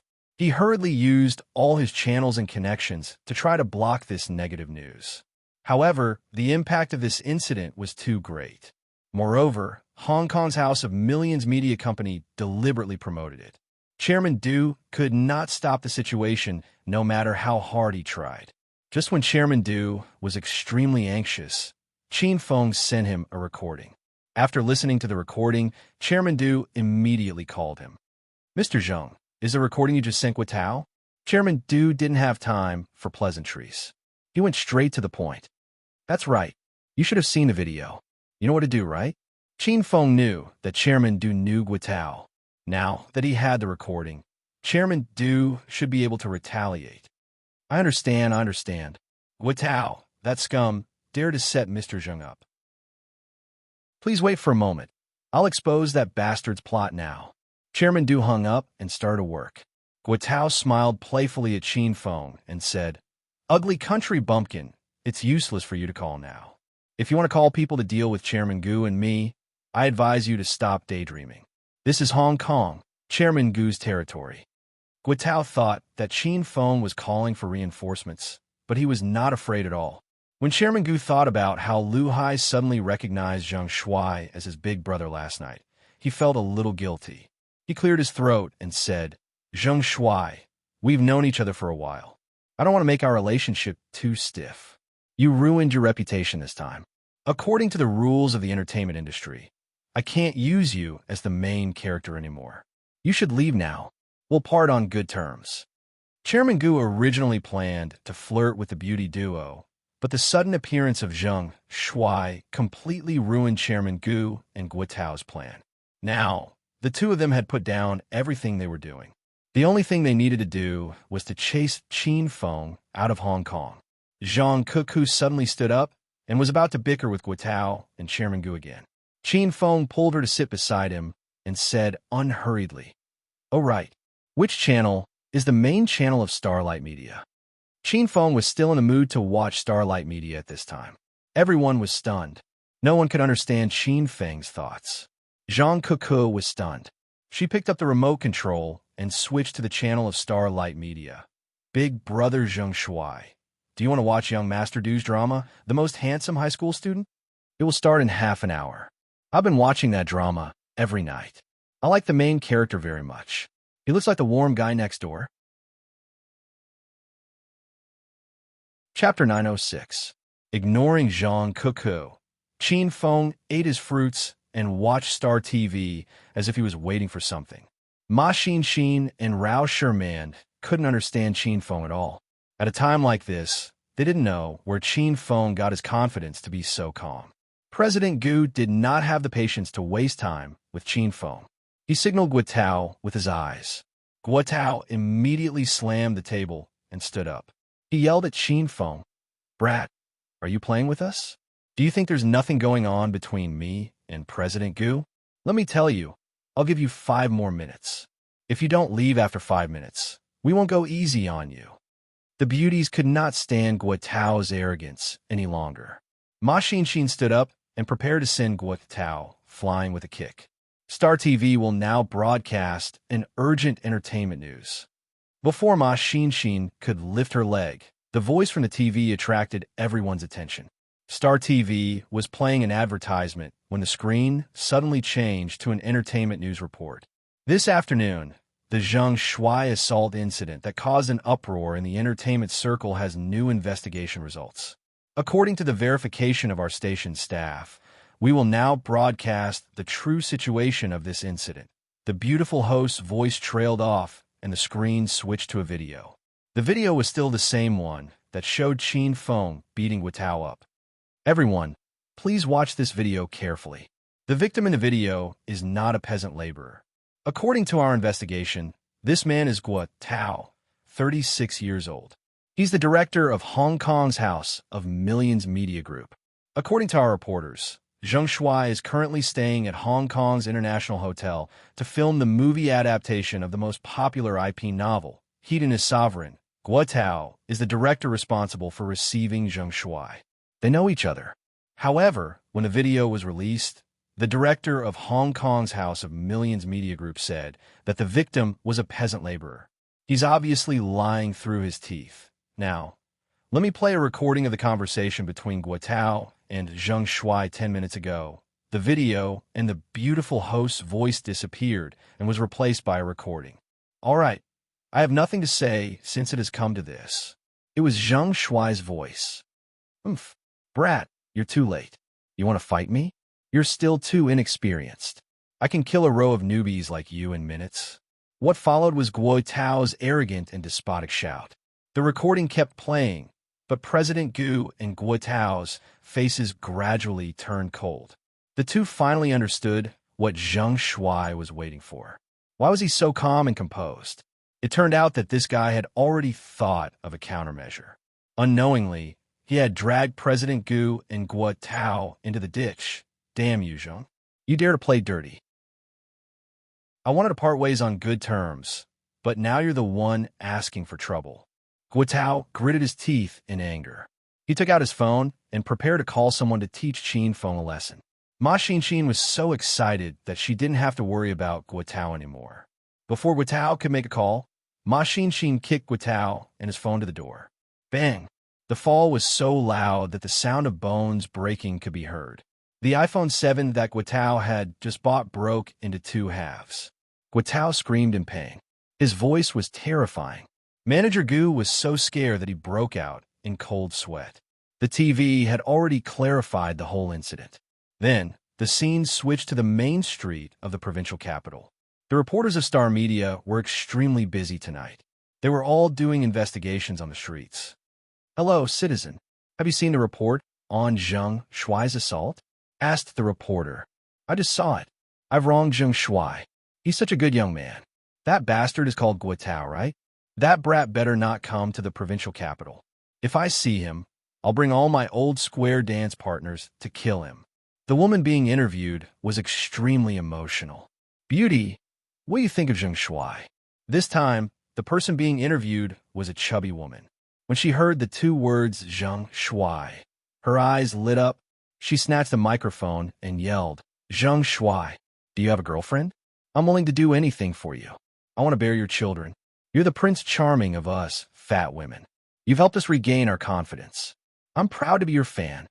The fact that Qin Feng beat Guitao up because of the fat Ma Xin made the hundreds of millions of fat women in China go wild.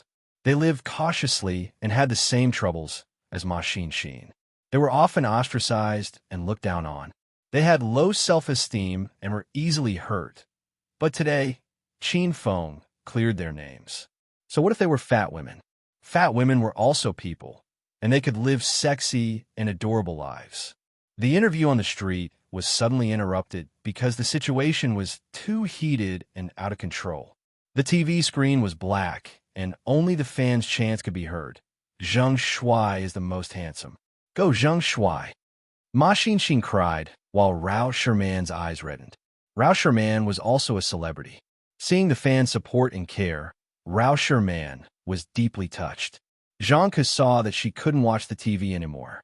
She quickly took out her phone and started browsing Weibo. Then, the whole room was filled with her screaming. It's over. Sherman, our Weibo has been taken over by Zheng Shuai's fans. They're all here to support Zheng Shuai. They even liked our posts. After the incident of Zheng Shuai beating Guitao up, only the Pretty Girl group stood out to support Zheng Shuai. Now that the truth had come to light, the Pretty Girl group also became popular because of Qin Feng. Ma Xin and Rao Sherman also took out their phones and browsed through the comments. All the major websites became popular. Some small website servers were overcrowded and couldn't be accessed. Qin Feng's Weibo exploded. The number of his fans skyrocketed from 20 million to 30 million. There were countless comments, over 1 million shares, and the number of views was dizzying. "Zheng Shuai, I'm sorry. We've wronged you. Good job, Zheng Shuai. That son of a bitch Guitao, don't let the handsome fans see you. They'll walk you every time they see you. I told you that Zheng Shuai isn't the kind of person who acts like a big shot. Do you believe me now? I used to think that guys like Wu Yanzu and Li Yifeng were handsome. But after knowing Zheng Shuai, I realized what is handsome from the soul. This kind of handsomeness can't be imitated. You can't reach Zheng Shuai's level even if you put on makeup or have plastic surgery. Zheng Shuai's handsomeness is unique and eternal. Do you know who she is? She's one of my female fans. How dare you insult my fan? Believe it or not, I'll slap you. These are Zheng Shuai's exact words. It's enough to be Zheng Shuai's female fan. The comments came wave after wave, and all of them were praises for Qin Feng. Some people even suspected that Qin Feng had hired fake reviewers to dominate the comments. But when they saw the huge number of fake reviewers, they immediately dispelled this idea. How much money did he have to spend? Qin Feng was originally ranked 68th on Baidu's top entertainment ranking. But because of today's incident, his popularity soared to the top of Baidu's top entertainment ranking. Today, no matter if you open Baidu, Google, Sogu, or any other browser, the most eye-catching title on the homepage was the whole story of Zheng Shuai's assault incident. The total number of clicks had exceeded 100 million. Star TV's image returned to normal, and it was switched to the streets of Hong Kong. Similarly, many reporters were interviewing the incident on the streets. The citizens of Hong Kong overwhelmingly supported Qin Feng and cursed Guatao to get out of the entertainment industry. Only the screams and screams of the fans could be heard in the room. The atmosphere seemed to have frozen. Guatao lay at the doorway. His body was still in excruciating pain, but he had already forgotten to scream. He was completely dumbfounded after watching Star TV's report. Click! Qin Feng held the remote control and abruptly turned off the TV. In an instant, the room fell into a deathly silence. Chairman Gu, you said that my reputation is bad, but now it seems that's not the case. Qin Feng's voice resounded and broke the strange atmosphere. Chairman Gu was drenched in cold sweat. His shirt was stuck to his body, and the sticky feeling was unbearable. However, Chairman Gu did not dare to move a muscle.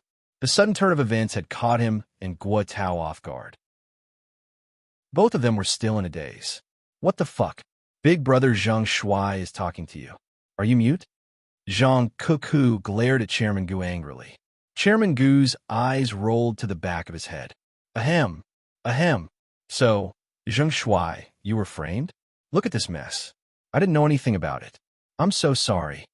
Now that the truth had come to light, Chairman Gu did not dare to offend Qin Feng anymore. Otherwise, a compensation of 10 billion would be more than enough for him to bear. Chairman Gu, is that all you want to do with an apology? Do you think that I, Zhang Shuai, am a pushover? Qin Feng rolled his eyes at Chairman Gu and said, I see that you really want to terminate the contract with me. Fine, I won't force you. If you really don't like my role in Hedonist Sovereign, then I won't do it anymore. You have to compensate me. As soon as Qin Feng finished speaking, Ma Xin extended her hand to Chairman Gu as if she was going to take the money. Chairman Gu was drenched in cold sweat again. He felt as if he had just taken a shower. Hee. Mr. Zheng Shuai, you must be joking. How could I not like you? Your qualities are very suitable for the role of the male lead in Hedonist Sovereign. This movie is yours. I wouldn't be interested in anyone else. Chairman Gu was an old hand at changing his attitude faster than flipping the pages of a book. At first, he was arrogantly suppressing Qin Feng, but in the blink of an eye, he was praising Qin Feng. It was as if he wanted to acknowledge Qin Feng as his father. Chapter 907. Chairman Gu questioned Qin Feng's words, but he could only hide his doubts in his heart. On the surface, he smiled and said, Yes, yes. Mr. Zheng Shuai's heart is as broad as the sea. Since it's a misunderstanding, I'll take my leave first. I won't disturb your gathering. Chairman Gu wiped the cold sweat off his forehead and stood up to leave. Halfway through, Qin Feng's icy voice sounded behind him. Chairman Gu, I don't mind if you say it's a misunderstanding, but it's already happened. Are you going to leave without giving me an explanation? Chairman Gu was so frightened that he stopped abruptly. A powerful aura shot out from Qin Feng's body, suffocating him. It was a strange feeling.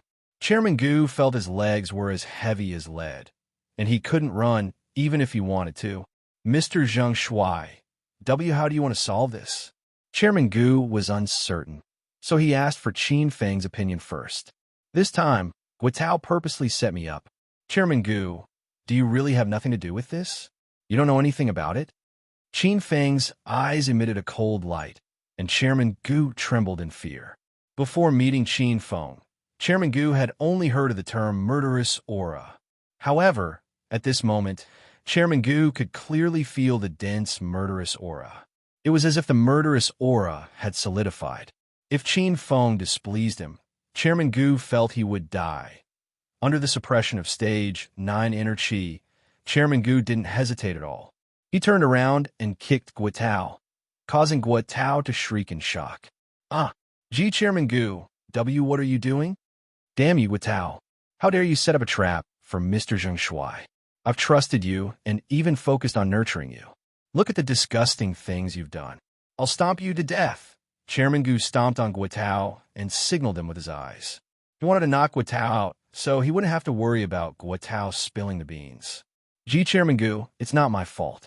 And it's not your fault. Guatao's bones were about to fall apart from the fall, so he couldn't withstand Chairman Gu's stomping. Guatao shouted for Chairman Gu to stop, but Chairman Gu panicked and stomped even more violently. Bang! Bang! The whole room was filled with the sound of people stepping on people. Ma Xin, Rao Sherman, and Big Sis Ling were dumbfounded. The situation had changed so quickly that the three women's brains couldn't keep up with it. Zhang Cuckoo, on the other hand, was not afraid of making things worse. She jumped up and down, applauding and cheering. However, her words of encouragement left Mr. Gu speechless. Oh. Great dog by dog, dog by dog. Bah, I was blind to have taken a liking to a shameless person like you. In the future, you better scram as far as you can. Don't let me see you in Hong Kong again. Manager Gu only stopped when he felt weak. Fortunately, Guotao was already in a daze and seemed to be unable to speak. Mr. Zheng Shuai, I really don't know about your incident. It's all that bastard Guotao's doing. I only heard the news earlier and thought that you really acted like a big shot and beat up a famous farmer. I brought Guotao here to interrogate you in a fit of anger.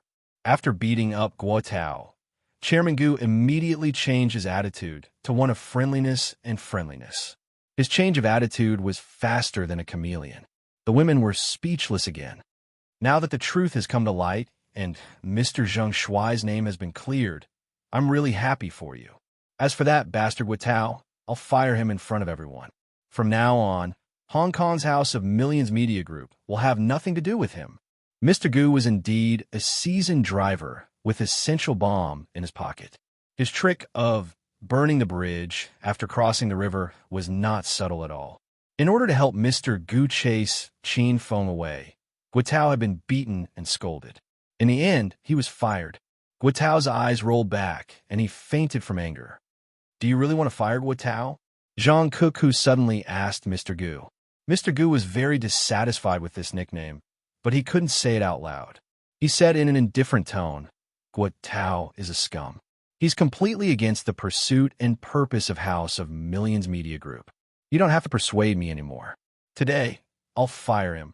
Before Manager Gu could finish his words, a series of slapping sounds were heard.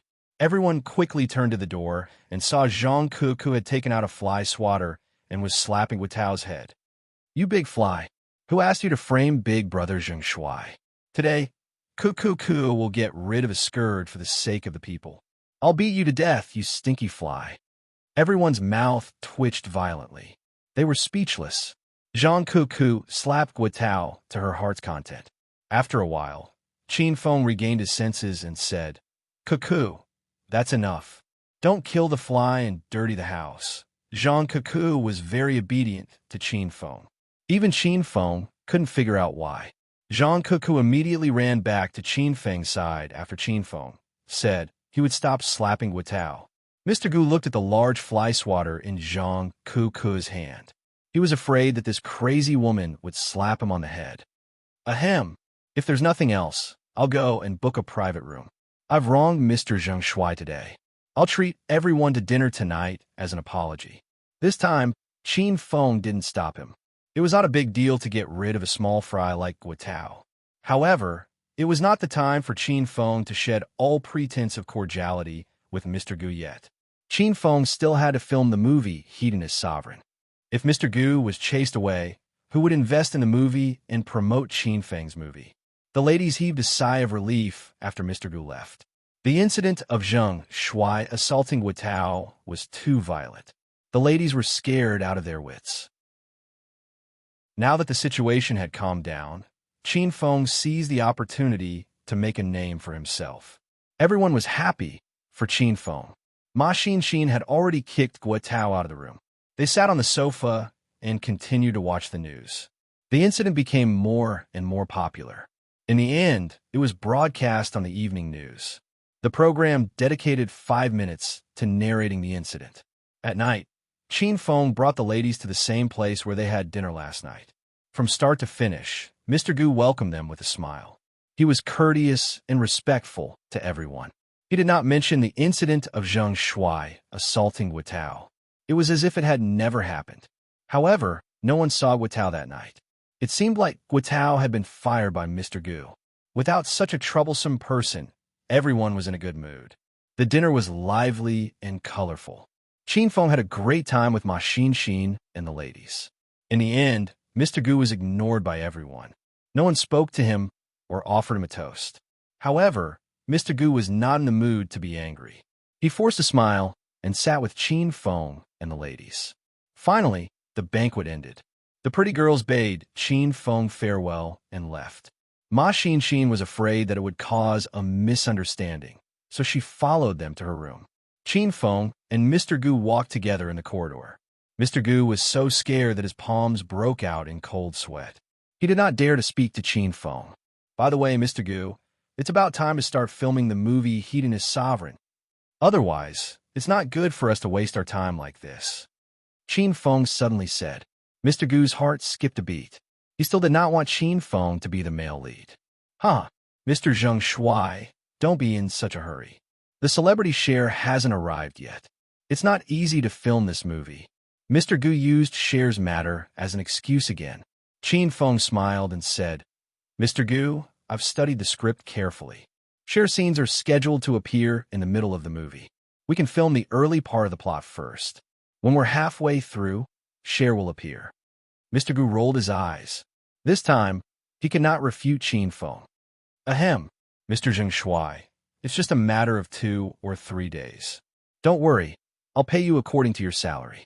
I won't let you and the pretty girls waste your time waiting for someone. Qin Feng could tell that Mr. Gu had not given up. He was still looking for an opportunity to get rid of him. Mr. Gu, I'm not happy with your words. Do you think that I, Zheng Shuai, am someone who cares about my salary?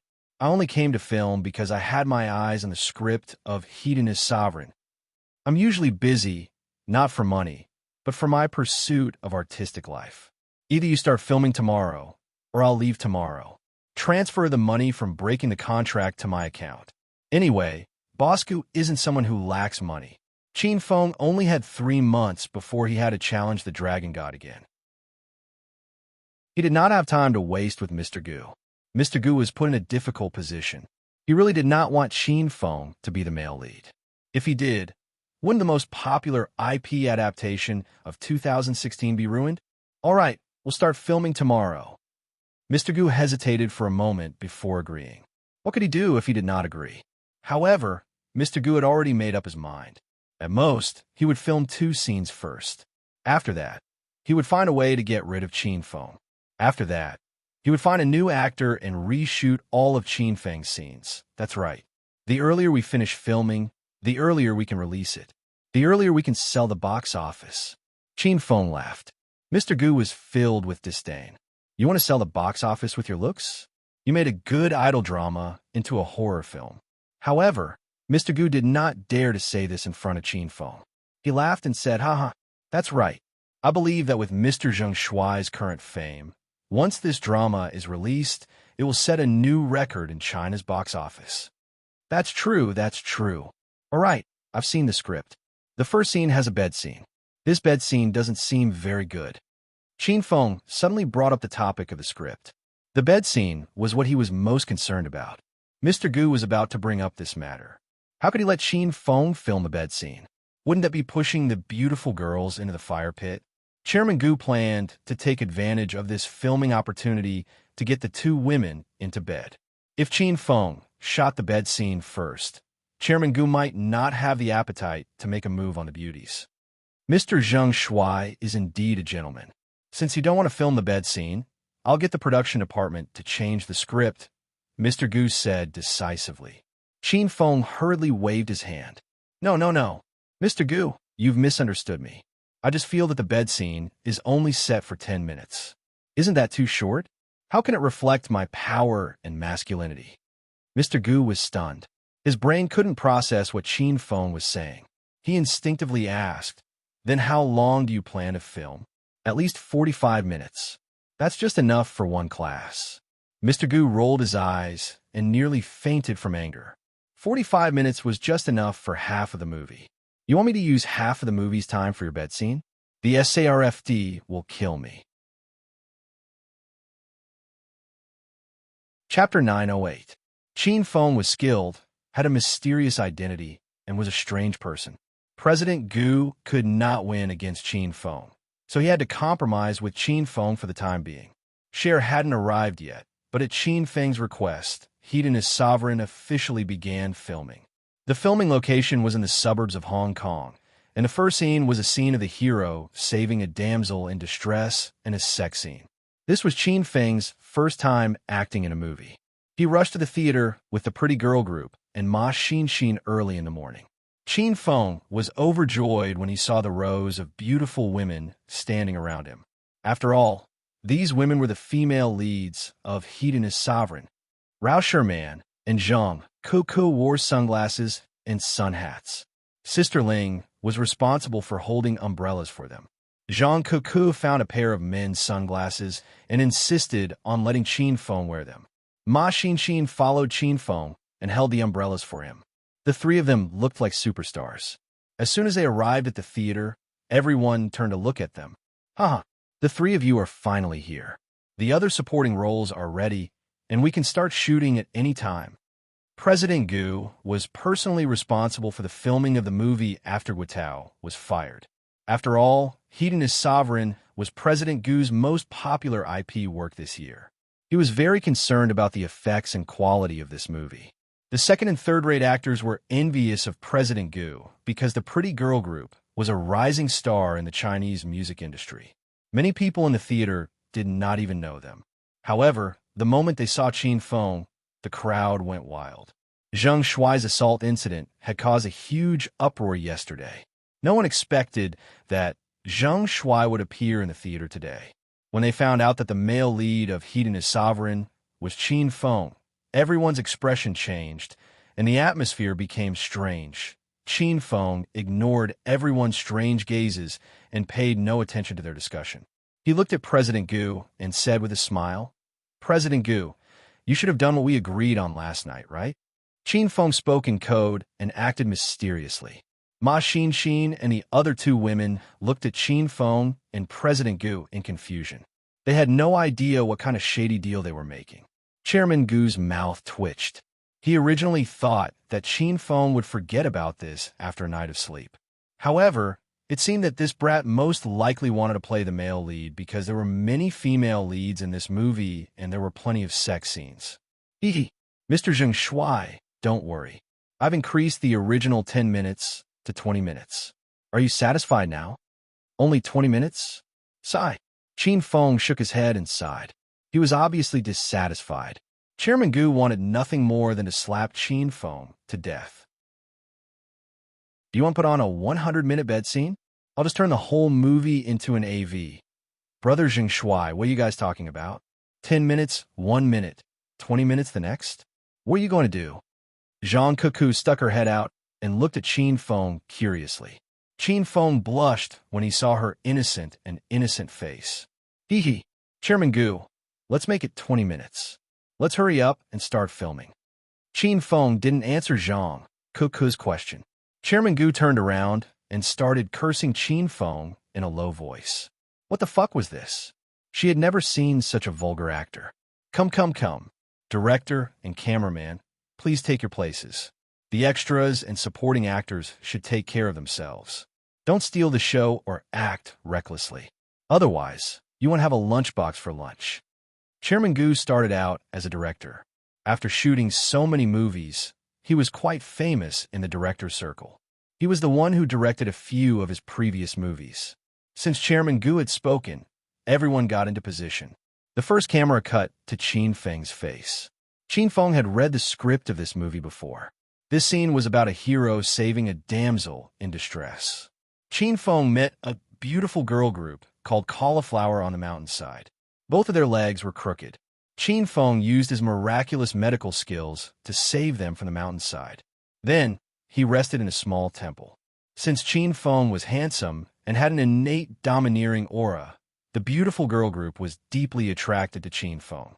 This kind of brainless and melodramatic plot was very popular in this impetuous and noisy society. Almost every movie made was a hit. Even Chairman Gu had no idea how this kind of plot could become so popular. However, Chairman Gu discovered a strange phenomenon. Every time a movie was missing a bed scene, the movie would fail. Action! Chairman Gu personally tapped the clappers and the shooting officially began. 3 cameras were aimed at Qin Feng and followed him from every angle. When the cameramen saw Qin Feng in the camera, they almost fainted from shock. Chairman Gu must have taken things too hard lately. Why did he hire this kind of person to be the main character? Qin Feng's expression was solemn. He was already immersed in his role. With light steps, he reached the foot of the mountain in no time. At this moment, Zhang Kuku's yellow-like cry for help came from above. "Is there anyone here? Please save me and my sister. We've sprained our ankle. We're willing to sleep with anyone who can save us." All the crew members were immersed in the shooting when they were stunned by Zhang Kuku's words. Chairman Gu was fuming with anger. However, he could not reprimand Zhang Kuku in public. He said patiently, "Kuku, you can't say that. This is a movie. You must be more serious and stop throwing a tantrum." Zhang Kuku realized that she had said the wrong thing. She nodded and said, "I know." Chairman Gu shouted again. Everyone took their positions. Is there anyone here? Please save me and my sister. We've sprained our ankle. We're willing to sleep with anyone who can save us." Zhang Kuku changed her words. However, Chairman Gu and his crew members fainted from anger. Superstar Kuku, can you stop torturing your little brother? You have to follow the script. How can you change your lines? This was the first time Chairman Gu met such a low-level actress like Zhang Kuku. How did she sneak in? Zhang Kuku was immersed in her acting. She felt that her acting was very good. Her expression was on point, and her voice was alluring. It was Chairman Gu's fault. Why didn't you tell me earlier? You've wasted so much of my time. You're so annoying. Zhang Kuku reprimanded Chairman Gu. Chairman Gu's face turned as black as the bottom of a pot. He refused to communicate with Zhang Kuku. Action! Before the shooting even started, they had to redo it for the 3rd time. This time, Zhang Kuku acted normally. She followed the script perfectly. "Is there anyone here? Please save me and my sister." At this moment, a silhouette flashed. The main character, Qin Feng, appeared in front of Zhang Kuku and Rao Sherman. His body shimmered with a bright light. "Miss, I'm Qin Feng. I happened to pass by and heard your cry for help. Is there anything I can do to help you?" Although it was Qin Feng's first time acting, his acting skills had shocked everyone. Ma Xinxin ignored Qin Feng's appearance. She felt that he was shining with a bright light. Even Chairman Gu, who disliked Qin Feng, had his mouth agape. "This Zheng Shuai is not bad. He has a pretentious air about him. I don't even need to edit the scenes. Hero, please save me and my sister. We came to Wugui Mountain to collect herbs today, but we sprained our ankle. Please take off my shoes and help me massage my ankle." Zhang Kuku was so excited when she saw Qin Feng. She jumped up and grabbed Qin Feng's arm to act like a spoiled child. How did she look like she sprained her ankle? She's even more energetic than an ordinary person. CEO Gu was utterly speechless. He didn't even have the mood to shout "Ka." After all, they wouldn't need to use the scenes they were shooting now anyway. CEO Gu had already planned to kick Qin Feng out and reshoot the scene. Now he had another idea, which was to kick the idiot Zhang Kuku out as well. "Kuku, stop talking. Don't scare the hero." Rao Sherman could not stand it anymore. She hastily pulled Zhang Kuku back to her seat. Qin Feng ignored Zhang Kuku. This woman had dragged down his acting skills. He squatted down, moved closer to Rao Sherman, and asked, "Miss, I know a little about acupuncture. I can treat your sprained ankle. If you trust me, I'll take off your clothes and insert a few needles into your chest." Rao Sherman was stunned. She had no choice but to accept Qin Feng's request. Rao Sherman was stunned. "Young hero, I only sprained my ankle. Why do you need to prick my chest?" Qin Feng realized that he had let the cat out of the bag. He blushed and coughed dryly. "Ahem. I'm sorry. It was a slip of the tongue." The entire crew was amused by Qin Feng and the other two. How is this a school drama about pretentious idols? This was clearly a silly and idiotic drama. However, since Chairman Gu did not stop them, they did not care about it. As the filming went on, they found this kind of acting style quite amusing. Qin Feng had already removed Rao Sherman's shoes. His hands were on Rao Sherman's calves. Their hearts raced when they felt the smooth and delicate skin. Zhang Cuckoo was displeased when she was left alone. Hero Qin Feng, can you help Cuckoo first? I've already removed her shoes. Qin Feng glanced at Zhang Cuckoo and the corner of his mouth twitched. This lass has already removed her shoes. Don't worry, ladies. I know a little about acupuncture. I can perform acupuncture on both of you at the same time. Qin Feng's acting was so good that Chairman Gu could not help but praise him. Performing acupuncture with both hands at the same time, and you still have the cheek to say that you know a little about acupuncture? That's great acting. I give you full marks. 2 silver needles suddenly appeared in Qin Feng's hands. It was as if they were alive. Qin Feng started to perform acupuncture on Rao Sherman and Zhang Cuckoo's legs. Hero Qin Feng, are you for real? Aren't we filming a drama? I didn't spray my legs. Don't hurt them. Zhang Cuckoo shrieked, and Chairman Gu was so angry that he wanted to scold Qin Feng again. Rao Sherman was also a little nervous. However, when she saw Qin Feng's solemn expression and skillful technique, she swallowed her words. The acupuncture was very fast. It was as if the process had ended before it even started.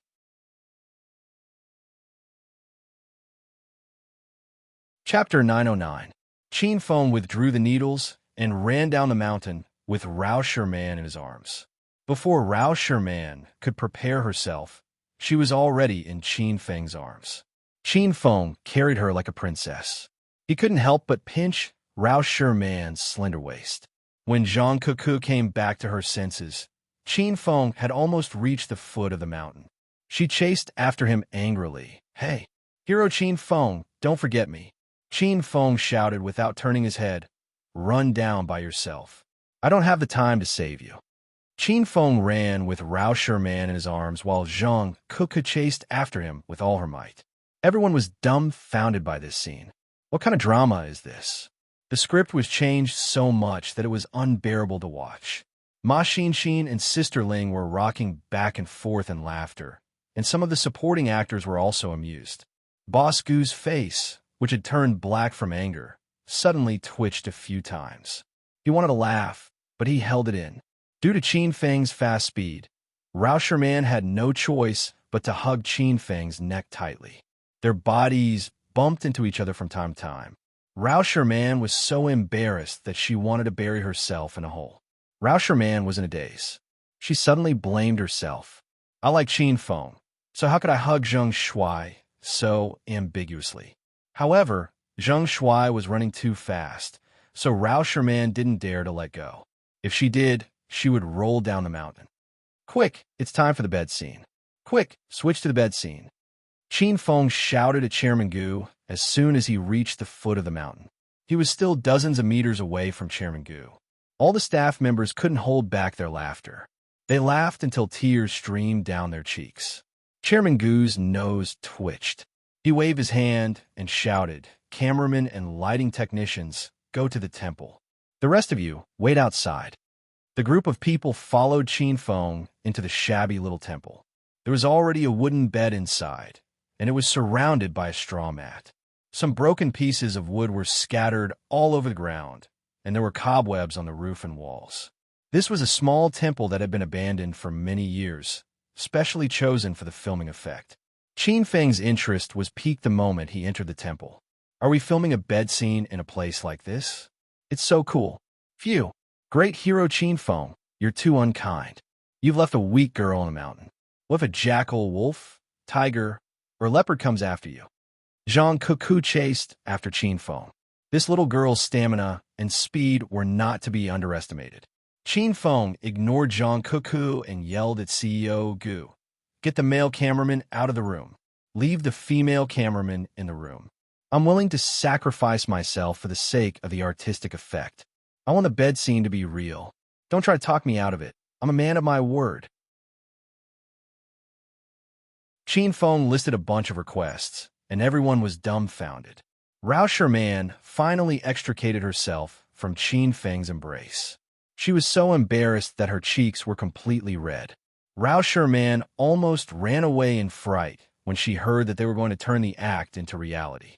Chairman Gu had already planned to reshoot the movie after the fact. He didn't mind if it continued to be a spoof. Whatever Qin Feng said was the truth very soon. All the men in the temple left, leaving only Qin Feng. Rao Sherman hid far away from Qin Feng. Were they really going to shoot a bed scene? Beauty Sherman, I've saved your life just now. I don't ask for anything in return, so please do as you see fit, Qin Feng said as he sat on the wooden bed. The female directors couldn't stop laughing. Rao Sherman lowered her head and dared not to approach Qin Feng. Suddenly, a beautiful figure jumped out and pounced on Qin Feng. Great hero Qin Feng, my big sister is shy. I'll repay you on her behalf. Maybe she'll find it fun and join us when we're doing it. The person who pounced on Qin Feng was Zhang Kuku. Qin Feng was almost crushed to death by this girl. Qin Feng didn't dare to mess around with Zhang Kuku. If he really pushed her down, she might do something shocking. Qin Feng hastily pushed Zhang Kuku away and said sternly, "Go to the side and wait. We'll do it one by one." "Why? I want to go first? Are you looking down on me? How am I inferior to my big sister?" Zhang Kuku glared at Qin Feng angrily. Qin Feng kept looking at Rao Sherman, but Rao Sherman refused to look at him. "Young hero Qin Feng, thank you for saving our lives, but my little sister and I can't repay you with our bodies. We have to at least get to know each other first." Rao Sherman was shy for a long time, but she finally spoke. "Beauty Sherman, do you want to add me on WeChat first?" Qin Feng asked. "Let's add each other on WeChat first. We'll talk about other things after we get to know each other better." Rao Sherman walked up to Qin Feng and held Zhang Kuku's hand. After exchanging WeChat numbers with Qin Feng, she hastily said, "Great hero Qin Feng, if fate allows it, we'll meet again." Rao Sherman and Zhang Kuku disappeared from Qin Feng's sight. Qin Feng heaved a long sigh and said, "It's over, it's over. I won't be able to see these two little beauties anymore. How am I supposed to meet them in the future?" Click. Chairman Gu walked into the small temple and heaved a long sigh of relief. This scene is finally over. When everyone walked out of the small temple, the extras and some of the crew members were still laughing nonstop. Zhang Kuku hastily ran to Chairman Gu's side and asked in a serious tone, "What the fuck? Didn't we put on a good show just now?" Chairman Gu's mouth twitched violently. He forced a smile and said, "Haha, great. You guys did a great job. We didn't even need to reshoot the scene. Haha, I knew it would be like this. My acting skills are top-notch. I've even undergone special training in the past." Zhang Kuku was overjoyed. Chairman Gu made a mental note of the name acting school. He swore that he would never hire someone from the acting school to act in the future.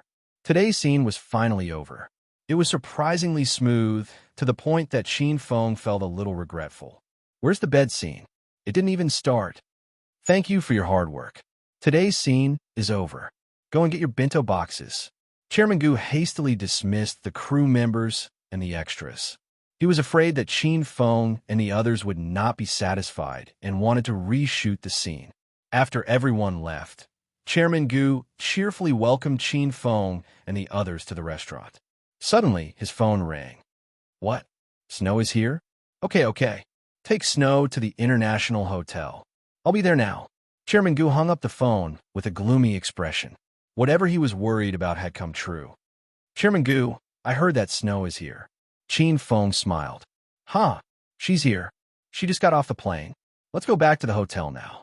We can have lunch together and get to know each other." Chairman Gu couldn't express the grievance in his heart. He had to accompany Qin Feng and the others with a smile. Everyone rushed to the International Hotel. Qin Feng was very excited. He didn't get to film the bed scene today. He wondered if Snow was a more open-minded celebrity. Chairman Gu, when they reached the entrance of the hotel, the 3 representatives of House of Millions Media were already waiting for them. "Snow is already here?" "Chairman Gu, Miss Snow is in the banquet hall.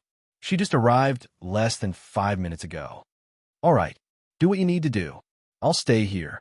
Chairman Gu sent the 3 representatives away. Then, he led Qin Feng and the others into the hotel. They were having lunch in the same banquet hall as the previous 2 times. Chairman Gu had booked the entire place. "Aya, Miss Shui, you're finally here? As soon as they entered the house, Chairman Gu greeted Cher politely. Cher stood up and smiled sweetly. Chairman Gu, you're too kind. I've just finished dealing with some matters recently, so I'm a little late. I hope Chairman Gu doesn't mind. Both of them exchanged some pleasantries. Then, Chairman Gu began to introduce the guests. Miss Snow, these two are the popular singers and beauties in the mainland. That one is the hottest celebrity in the entertainment circle, Zheng Shui. And this is Miss Snow. Snow is the representative of China's youth idol series. Every movie she has taken on has been a hit in the box office. They were all in the entertainment circle. Though they had never met each other before, they had heard of each other's names. Cher didn't put on any airs either. She was dressed in a white princess dress, looking as cute and moving as the girl next door. Sure, man, cuckoo, I've been listening to your songs. I like both of you very much. We've watched your movies. You're really good at acting. You're almost as good as Cuckoo. Zhang Cuckoo said with a smile. Everyone was speechless. Clearly, they doubted Zhang Cuckoo's words. The three women chatted for a while. Suddenly, Snow's gaze fell on Qin Feng. A strange light flashed in the depth of her eyes. She smiled brightly and said, Superstar Zheng Shui, I've heard a lot about you. You're the male lead of Hedonist Sovereign. I hope we can work well together. If Mr. Zheng Shui is free, please come to Snow's room and we can talk about acting. As soon as Shui saw Qin Feng, she took the initiative to invite Qin Feng to her room after dinner. Everyone was stunned. Rauscher Man and the other two women looked at Qin Feng strangely. Ma Xin, who was standing next to Qin Feng, secretly pinched his lower back. Who is this Qin Feng? Why does every beauty have an affair with him? Qin Feng felt wronged. After all, he had nothing to do with Cher. This was their first time meeting, yet Qin Feng was confused as to why Cher would take the initiative to invite him. It didn't make any sense. Suddenly, the system's notification rang in Qin Feng's mind. The new mission shocked Qin Feng. Ding! The Hedonist Sovereign System has issued a new mission. Devour the Sovereign Superstar System. Time limit, 6 months. If the mission is cleared, the system will reward host Qin Feng 100,000 Hedonist points, a system unsealing tool, and a rare pink equipment lucky draw ticket. If the mission is failed, 200,000 Hedonist points will be deducted, and host Qin Feng will lose the ability to devour other systems. When the system notification rang, Little Pig's shriek rang in Qin Feng's mind. Master, there's another system within a 1-kilometer radius. Qin Feng was so shocked that he couldn't come back to his senses. Ever since he obtained the system, he had been thinking about one question. Where did the system come from? Was there only one system?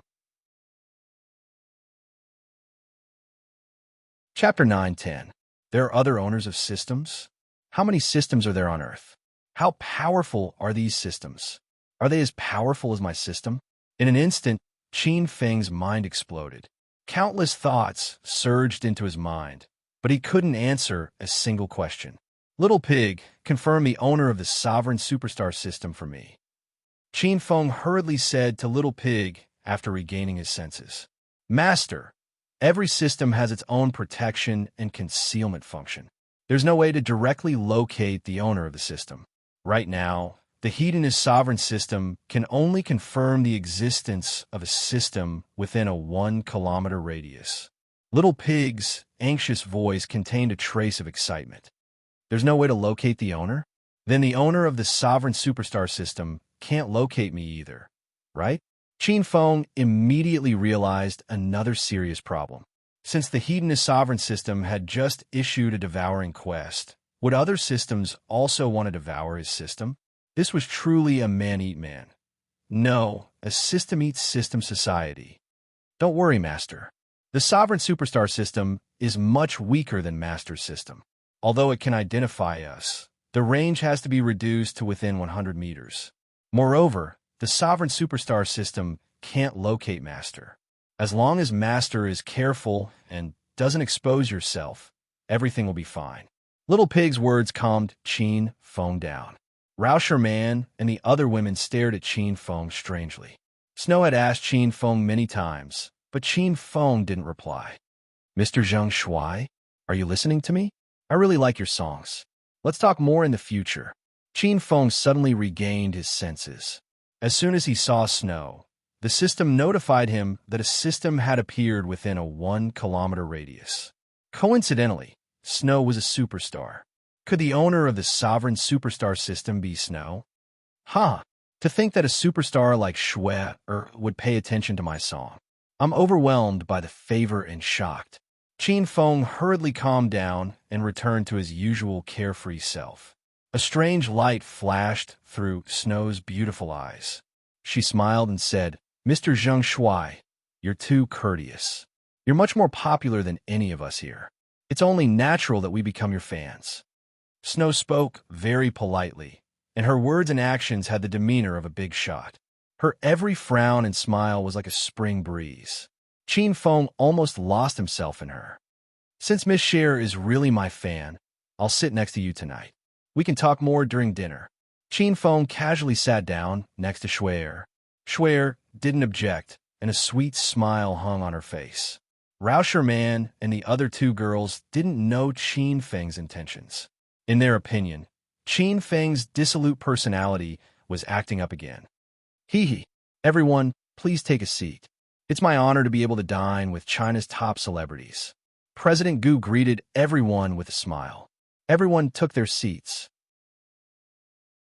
Ma Xinxin seemed to be throwing a tantrum. She sat with Rauscher Man, Zhang Kuku, and Sister Ling. Chairman Gu sat beside her, while Qin Feng and Shui sat at the head of the table. They looked like a couple. CEO Gu, what time are we filming tomorrow? You have to be early. Today was Zhang Kuku's first time filming, and she was addicted to it. Other actors would laze around in bed, but Zhang Kuku was the complete opposite. She was as excited as if she was on steroids. President Gu was depressed. He thought, great madam, please spare me. However, on the surface, he put on an amiable smile and said, hey, superstar Kuku, let's go with the usual schedule. You have to consider other people's schedule. Not everyone can wake up so early. Zhang Kuku felt that President Gu's words made sense. She pouted and glared at President Gu, but she didn't refute him. Qin Feng chatted with Shui as soon as he sat down. Shui was Qin Feng's biggest suspect. He wanted to investigate whether Shui was the owner of the ultimate superstar system or not. Beauty Shui, you're as amazing as me. We're both superstars who rose to fame overnight. I heard that you only became famous half a year ago. Were you a student of the National Film Academy before that? Shui was taken aback by Qin Feng's sudden question. She replied, no, I'm not. I'm actually an amateur. It's all thanks to director Lian. He's the one who discovered me and brought me into the industry. Shui spoke vaguely, avoiding the important points and dwelling on the trivial ones. Beauty Shui, you're not a graduate of the National Film Academy? Then you must be a natural-born actor. Your acting is very realistic. You're even better than those who graduated from the National Film Academy.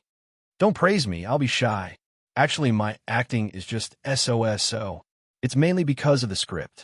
I believe that someone else can become famous as well. Shui was very modest. She didn't answer any of Qin Feng's questions. However, Qin Feng's curiosity about Shui grew. This woman seemed to be quite mysterious. Half a year ago, she suddenly became famous all over the country, but she was not a graduate of the National Film Academy. Don't just talk about me. Tell me about you. You weren't famous before this. You're even better than me. It's only within this month that you suddenly became famous. Shui suddenly changed the topic to Qin Feng. I'm lucky that I caught the eye of young Master Yang Can of Starlight Media. He's willing to support me, so it'd be hard for me not to become famous. Qin Feng casually made up an excuse. Shui's starry eyes twinkled. She smiled and said, it's useless to just support you. The main thing is that you sing well. Oh, right? I've never heard of you before.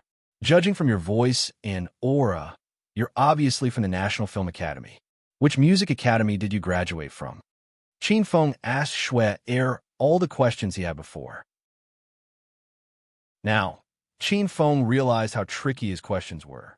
Even he didn't know how to answer them. I'm also an amateur. While I wasn't popular, I worked at a construction site. I sang every day as I moved bricks. My coworkers thought my voice was good, so they made me a singer. I didn't think that young Master Yang would take a liking to me. I guess I was born with a good voice. Shui didn't seem to believe Qin Feng's words. She suddenly fell silent. It was understandable that Qin Feng was born with a good voice, but his aura was very stable. He had perfect control over the transition between true and false voice and the sudden rise in pitch. Only a singer who had specially trained his aura could do this. Snow and Qin Feng suddenly stopped talking. The two of them had been chatting enthusiastically just a second ago, but now they were sitting there like two strangers. As Ma Xin and the other two women ate, they kept an eye on Qin Feng's situation. When they saw this scene, the three women cursed Qin Feng in their hearts. This guy must have said something vulgar to Cher, and she was so angry that she ignored him. The meal was a little strange. Nobody spoke a word during the second half of the meal. They lowered their heads and ate. I'm done. What about you, Mr. Zheng Shuai? Shui suddenly put down her bowl and chopsticks and stood up. Me too, Qin Feng said with a smile. Would you like to come to my room, Mr. Zheng Shuai? Actually, I like music very much, so I like to chat with you. Shui took the initiative to invite Qin Feng. Sure. Qin Feng didn't think too much about it. The two of them bade farewell and left. Zhang Kuku snorted disdainfully as she watched the two of them leave. TSK. There's a rumor in the entertainment circle that Shui is a pure and innocent girl, but in my opinion, she's just a coquettish young married woman. Sherman and I are professionals in music, and we're both women. Why didn't she come to us to chat about music? She must have gone to bed to study her body, Zhang Kuku grumbled. Everyone heard Zhang Kuku's complaint loud and clear. Rao Sherman smacked Zhang Kuku's hand with her chopsticks and said, You talk too much. Hurry up and finish your meal and come back with me. Zhang Kuku was not a talkative person, and what she said made sense. Qin Feng also thought of this, so he felt that there was something wrong with Shui. That was why he followed Shui to her room. As soon as they entered the room, Shui's fragrance assailed their nostrils. It's a little abrupt to invite Mr. Zheng Shui to my room on our first day, but Shui really likes your songs. I hope you won't overthink it, Mr. Zheng Shui. Once they entered the room, Shui took off her red coat and hung it on the hanger. She wore a white sweater underneath that accentuated her curvaceous figure. You're worrying too much, Miss Shui. I'm here to chat about music. Qin Feng took off his shoes and sat on the sofa. After Shui changed her shoes, she sat across from Qin Feng and poured him a cup of hot tea. Mr. Zheng Shui, do you have a treasure? Shui said she wanted to chat about music, but she didn't mean it. Qin Feng was taken aback. He looked between his legs and answered, Yes, I do. Shui ignored Qin Feng's gaze. A glint flashed across her eyes as she asked, Can you show me your treasure? Even a hedonistic young master like Qin Feng was embarrassed by Shui's straightforwardness. He blushed and said, Now, of course. I love collecting treasures. I like to see all kinds of treasures, Shui said seriously. Qin Feng didn't expect Shui to be so bold. He stood up and prepared to remove his belt. Shui stared at Qin Feng in disbelief. Stop! What are you doing? Qin Feng hurriedly sat back down. Aren't you looking at treasures? Shui stared blankly for a full 10 seconds. When she regained her composure, a look of disgust flashed across her eyes. I'm not talking about that treasure. I am talking about something even more powerful. Qin Feng was confused by Shui's words. Do you mean Africans? What Africans? Shui was confused. I mean the elephant people. They're even more powerful. Qin Feng said seriously. Shui rubbed her forehead and resisted the urge to kick Qin Feng out. She explained again, Mr. Zheng Shui, I like to collect antiques and treasures. Do you have such a hobby? Qin Feng quickly regained his composure. He was just teasing Cher because the first thing he did after he entered the house was to ask Little Pig. Little Pig told him that he could still sense the supreme superstar system within a 1-kilometer radius. Chapter 9:11. So Shui is talking about those treasures. Look at my crooked thoughts. I almost misunderstood you. Qin Feng pretended to be enlightened and smiled awkwardly. Still wearing her signature sweet smile, Shui Er asked, Mr. Zheng Shuai, what kind of treasures do you usually collect? Snow seemed to be very interested in the treasure. She kept talking about it. Of course I do. Who doesn't like treasures? Qin Feng continued. My family has quite a collection of jade and porcelain. There's an authentic Tang Dynasty tricolor, and there's also an authentic painting by Wang Angshi. Shui Er seemed to be uninterested in the treasures Qin Feng mentioned. She interrupted him with a smile. Mr. Zheng Shuai, these treasures are nothing. Do you know anything about the ancient martial arts world? With Zheng Shuai and Shui Er's current status, it was not strange for them to know about the ancient martial arts world. Rao Sherman and Zhang Kuka knew about the ancient martial arts world, and so did CEO Gu. Oh, you mean the group of mysterious hermit experts in China? I've heard of their legends, but it's hard to tell the truth. Qin Feng pretended to be shocked. Shui Er stared into Qin Feng's eyes. After a moment of silence, she said, So, Mr. Zheng Shuai doesn't know much about the ancient martial arts world, and you've never met a real martial artist? Of course not. Otherwise, I'd quit the entertainment industry and become their disciple. Wouldn't it be better to focus on cultivation? Qin Feng said seriously. Shui Er fell silent again. Qin Feng had no idea what she was thinking. After a while, Shui Er stood up and said with a smile, Mr. Zheng Shuai, I'm a little tired. I'm sorry. Qin Feng had just peeled the banana on the table and was about to eat it. He thought the conversation had just started, but Shui Er was asking him to leave. What's this woman thinking? Miss Shui Er, you don't want to talk? You can talk about other things. I'm sorry. I just rushed here. I'm really tired. The sweet smile on Shui Er's face disappeared. Her voice was filled with an indisputable aura. All right then. I won't disturb Miss Shui Er's rest. Qin Feng returned to his room after leaving Shui Er's room. As soon as he laid down on the sofa, he suddenly sat up straight. He suddenly thought of a serious problem.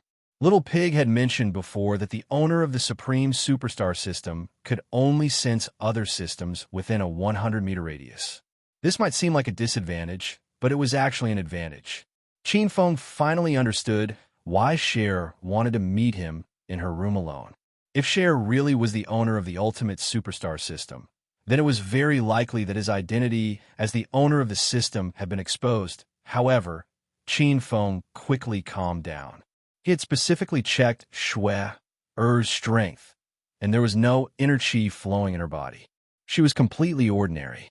Shui Er, but she quickly she'll Er, and she have Feng. She to say about Feng, too, and she ate Feng, and therefore, even if Cher discovered that Qin Feng possessed the system, she could only rely on her own abilities to deal with him. She would never reveal this secret to anyone else. Although Qin Feng didn't think Shui Er was a threat to him, he didn't dare to let his guard down. This was the first other system Qin Feng had discovered. He had to be vigilant. Mr. Zheng Shuai, what can I do for you? Qin Feng immediately called Chairman Du. Chairman Du, can you send me a copy of Shui Er's information? The more detailed, the better. Qin Feng decided to investigate Shui Er's background and see if he could find any clues. Chairman Du's efficiency exceeded Qin Feng's expectations. 2 minutes after the call ended, Qin Feng received a copy of Shui Er's detailed information. Qin Feng opened the file and read it carefully. The information was very detailed. It started from the time Snow was in middle school all the way to the present. Shui Er was born in an ordinary family in the provincial capital. Her parents were still alive. They were ordinary factory workers. Shui Er's life was ordinary until she was discovered by director Li and Li half a year ago. She starred in a teen idol drama called My Pure Girlfriend and became an overnight sensation. Qin Feng quickly finished reading the information and lost interest in it. He deleted the file because he could tell that the information was fake. It wasn't Shui Er's real life. Qin Feng knew that Chairman Du wouldn't send him fake information on purpose. Therefore, Shui Er must be the one who faked the information. Qin Feng picked up his phone and dialed another number. Qin Feng, where are you now? Have you solved the problem from last time? Yin Wushuang's voice came from the other side of the phone. Yin Wushuang's voice was indifferent, but it was obvious that she was worried about Qin Feng. Don't worry, Team Leader Yin. I'm doing well. Oh, I need you to help me investigate someone, Qin Feng said. Who? Yin Wushuang was straightforward. Shui Er, the most popular celebrity in the film and television industry. There was silence on the other side of the phone. Of course, Yin Wushuang knew Shui Er. Why did Qin Feng flirt with Shui Er again? Why did he ask her to flirt with Shui Er? How shameless could this man be? Do it yourself if you want. Yin Wushuang complained. Qin Feng could smell her jealousy through the phone. Qin Feng was speechless. He quickly explained, Team Leader Yin, please don't misunderstand me. I have nothing to do with Shui Er. I'm just investigating her. Yin Wushuang was already unhappy. She exploded, Go to hell, Qin Feng. All you did was penetrate her a little. What else do you want? Qin Feng was baffled by Yin Wushuang's scolding. He was stunned for a long time before he regained his senses. He was overwhelmed by Yin Wushuang's rich imagination. I'm so frustrated. I'm just investigating her. Something's wrong with Shui Er. I think she's trying to harm me. That's why I'm investigating her, Qin Feng explained. Qin Feng wondered what was wrong with the women around him. Why did they all think of him as a lecherous and dissolute person? I don't know. Am I right or not? Yin Wushuang fell silent again. This time, it was a shy silence. She wanted to dig a hole in the ground and hide when she realized what had happened. She was so embarrassed this time. Ahem, I got it. I'll send it to you once I'm done. Yin Wushuang quickly hung up the phone. Qin Feng lay on the sofa. He was imagining Yin Wushuang's shy and blushing face. He thought it must be very funny. Soon, Yin Wushuang called back. Team Leader Yin, did you find anything? I've checked the Dragon Gate's internal information network. Shui Er's information is encrypted. Yin Wushuang's voice became serious. Encrypted documents were the privilege of the country's important leaders. Shui Er was just a celebrity, but her information was encrypted. Apply for Shui Er's information using my identity as Azure Dragon, Qin Feng said after being stunned for a while. You don't have the right to do that. Yin Wushuang sounded disappointed. Qin Feng was shocked. As one of the 9 dragons of China, how could he not have access to Shui Er's information? What was this woman's background? What kind of identity do I need to have access to her information? Qin Feng asked. I'm afraid I can't. I need the identity of the country's important leaders. I also need to apply for approval. The process is very complicated. Chapter 9:12. A group of mysterious martial artists suddenly appeared all over China. These martial artists were powerful and secretive. They were the outstanding disciples of the martial arts sects outside of Huaxia. Everyone please search for the most complete version. The fastest update in another month. It would be the martial assembly that was held once every 5 years outside of China. At the martial assembly, there would be a freestyle martial arts competition. The strongest person in the martial assembly would become the most respected person in the martial arts world. The sect he represented would be chosen as the #1 sect in the outer martial arts world. In the blink of an eye, 5 years had passed. The Martial Arts Circle convention 5 years ago was still fresh in the minds of the martial artists outside. A dark horse had appeared in the competition that year. At a young age, he had defeated various martial arts masters and reached the peak of the martial arts world. The martial arts tournament was about to begin, and all the martial artists outside were restless. Many martial artists from the outer world came to Acropolis City, especially around Devil Beast Mountain. Many martial artists from the outer world came to Devil Beast Mountain to gather herbs and train in preparation for the Martial Arts Circle convention in a month. A group of men and women dressed in brown robes were hurrying on their way. The man walking at the front was in his early 40s. He was tall and burly, and he wore a green robe. Just from his clothes, one could tell that this man had a higher status. Elder Bai Yun, are we going to stay in Devil Beast Mountain for a month this time? A disciple with a protruding mouth and ape-like cheeks asked the man who was leading the way. This group of people were all from the herbal sect. The monkey-faced disciple was called Bai Wu, while the man leading them was called Bai Yun. Ever since the last pill competition, the herbal sect had suffered heavy losses. All the disciples who had participated in the competition had been annihilated. Bai Yao was the son of the herbal sect leader, and Elder Bai was Bai Yao's biological second uncle. Furthermore, Elder Bai was a level 7 golden elixir master. It should be known that there were not many pill masters in the entire herbal sect who could reach the level of a level 7 elixir master. Elder Bai Yun slowed down his footsteps and said as he walked, "The Outer Martial Arts Circle Convention will be held in a month's time. The herbal sect will select a few of you outstanding disciples to come out and train. During this month, all of you must work hard and break through as soon as possible." So many of our disciples died mysteriously during the last pill conference.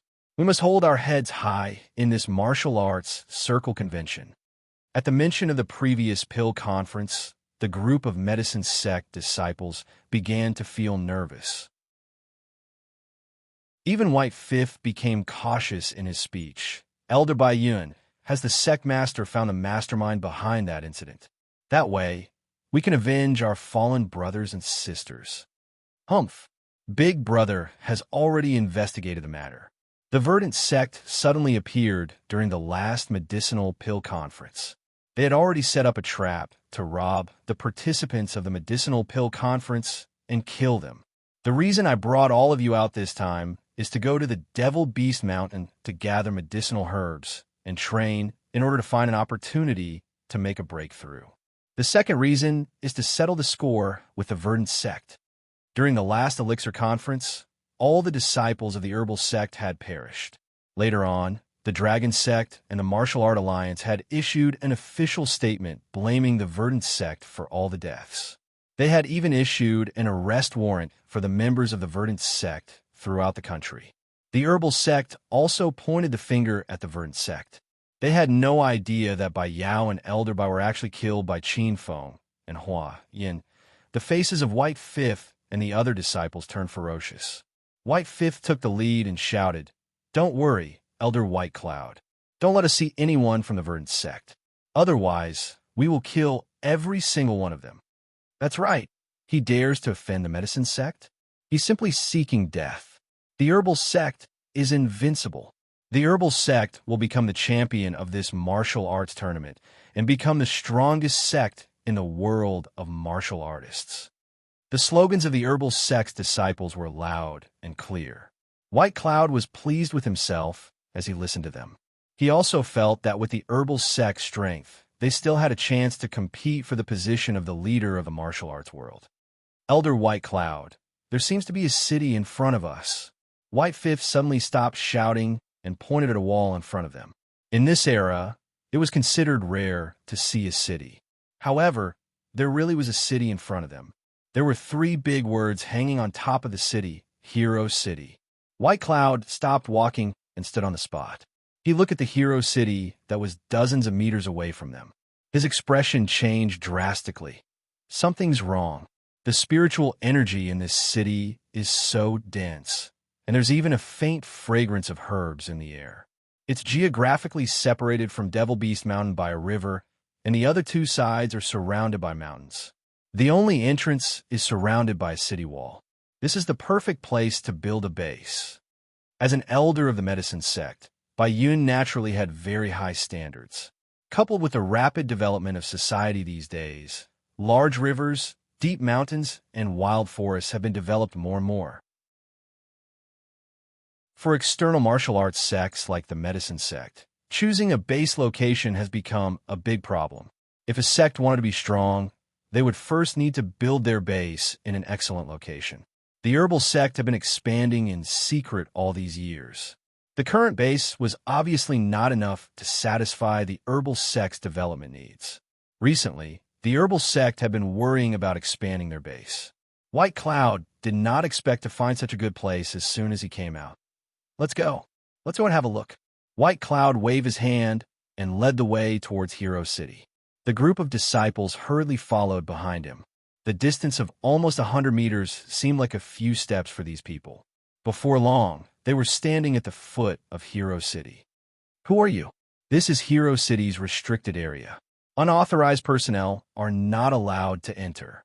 A group of gangsters from the phone group had been standing guard here 24 hours a day. They immediately stopped White Cloud's group. Hero City had developed rapidly and was now in its embryonic form. The planned buildings and facilities were almost complete. The inside was like a small city. White Cloud and the others were stunned. Hero City was no longer completely sealed off.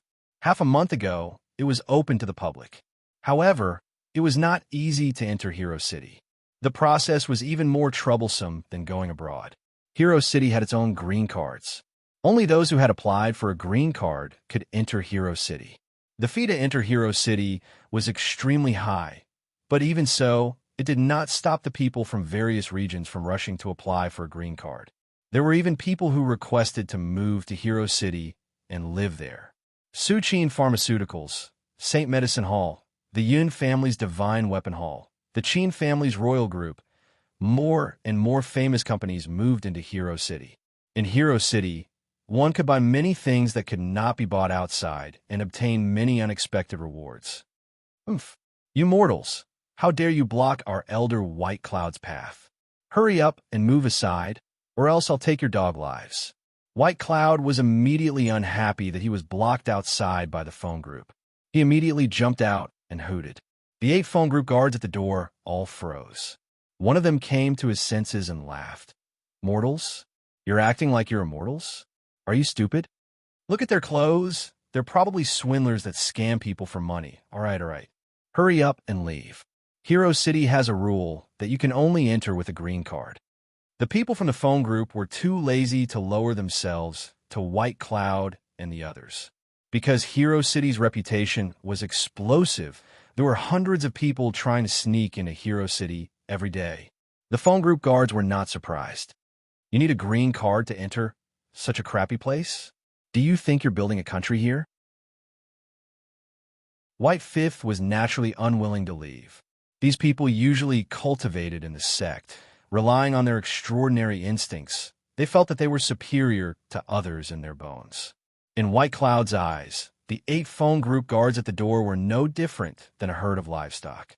White Cloud looked at White Cloud's hooting and did not stop them. Evidently, he agreed with White Cloud's actions. The members of the phone group were all hoodlums, especially after following young Master Qin. Their tempers became more and more explosive. In this region of Yun Province, who dared to offend the phone group? White Cloud shouted again and again, and the people of the phone group could not control him. I say, you little brat, you're not willing to leave when I ask you to. Are you only willing to leave when I whip you? A brawny man couldn't take it anymore.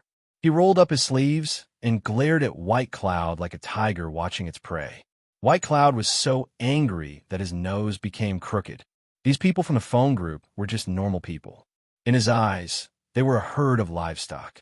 Even livestock dared to hoot at him. They were simply seeking death. Elder White Cloud looked at White Cloud. Without White Cloud's permission, White Cloud didn't dare to act rashly. This was because the martial arts world had an agreement with the Chinese government. They could leave the mountains to train, but they couldn't attack normal people. You're no match for us. If you know what's good for you, then hurry up and scram. Otherwise, you'll die a horrible death. White Cloud looked at the 8 people at the door with disdain, as if he was looking at 8 ants. The 8 people from a phone group were completely enraged. These people were clearly here to cause trouble. The 8 of them shouted loudly and directly pounced at White Cloud. The people from the herbal sect didn't move at all. Their eyes were filled with mockery.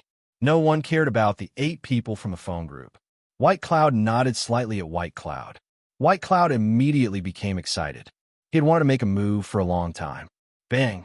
White Cloud swung his fist, and the aura of a stage 6 inner chi burst out. This punch brought with it a gust of wind. The 4 people from the phone group who pounced first were sent flying before they could even touch White Cloud's body. Bang, bang! Bai Wu leaped up and kicked out 3 times in the air, sending the other 3 flying as well. The moment he landed, he suddenly pulled out the long sword wrapped in the black cloth behind him. With a flash of sword light, he slashed at the neck of the last person. The fight was too fast. It seemed as if it would end before it even started.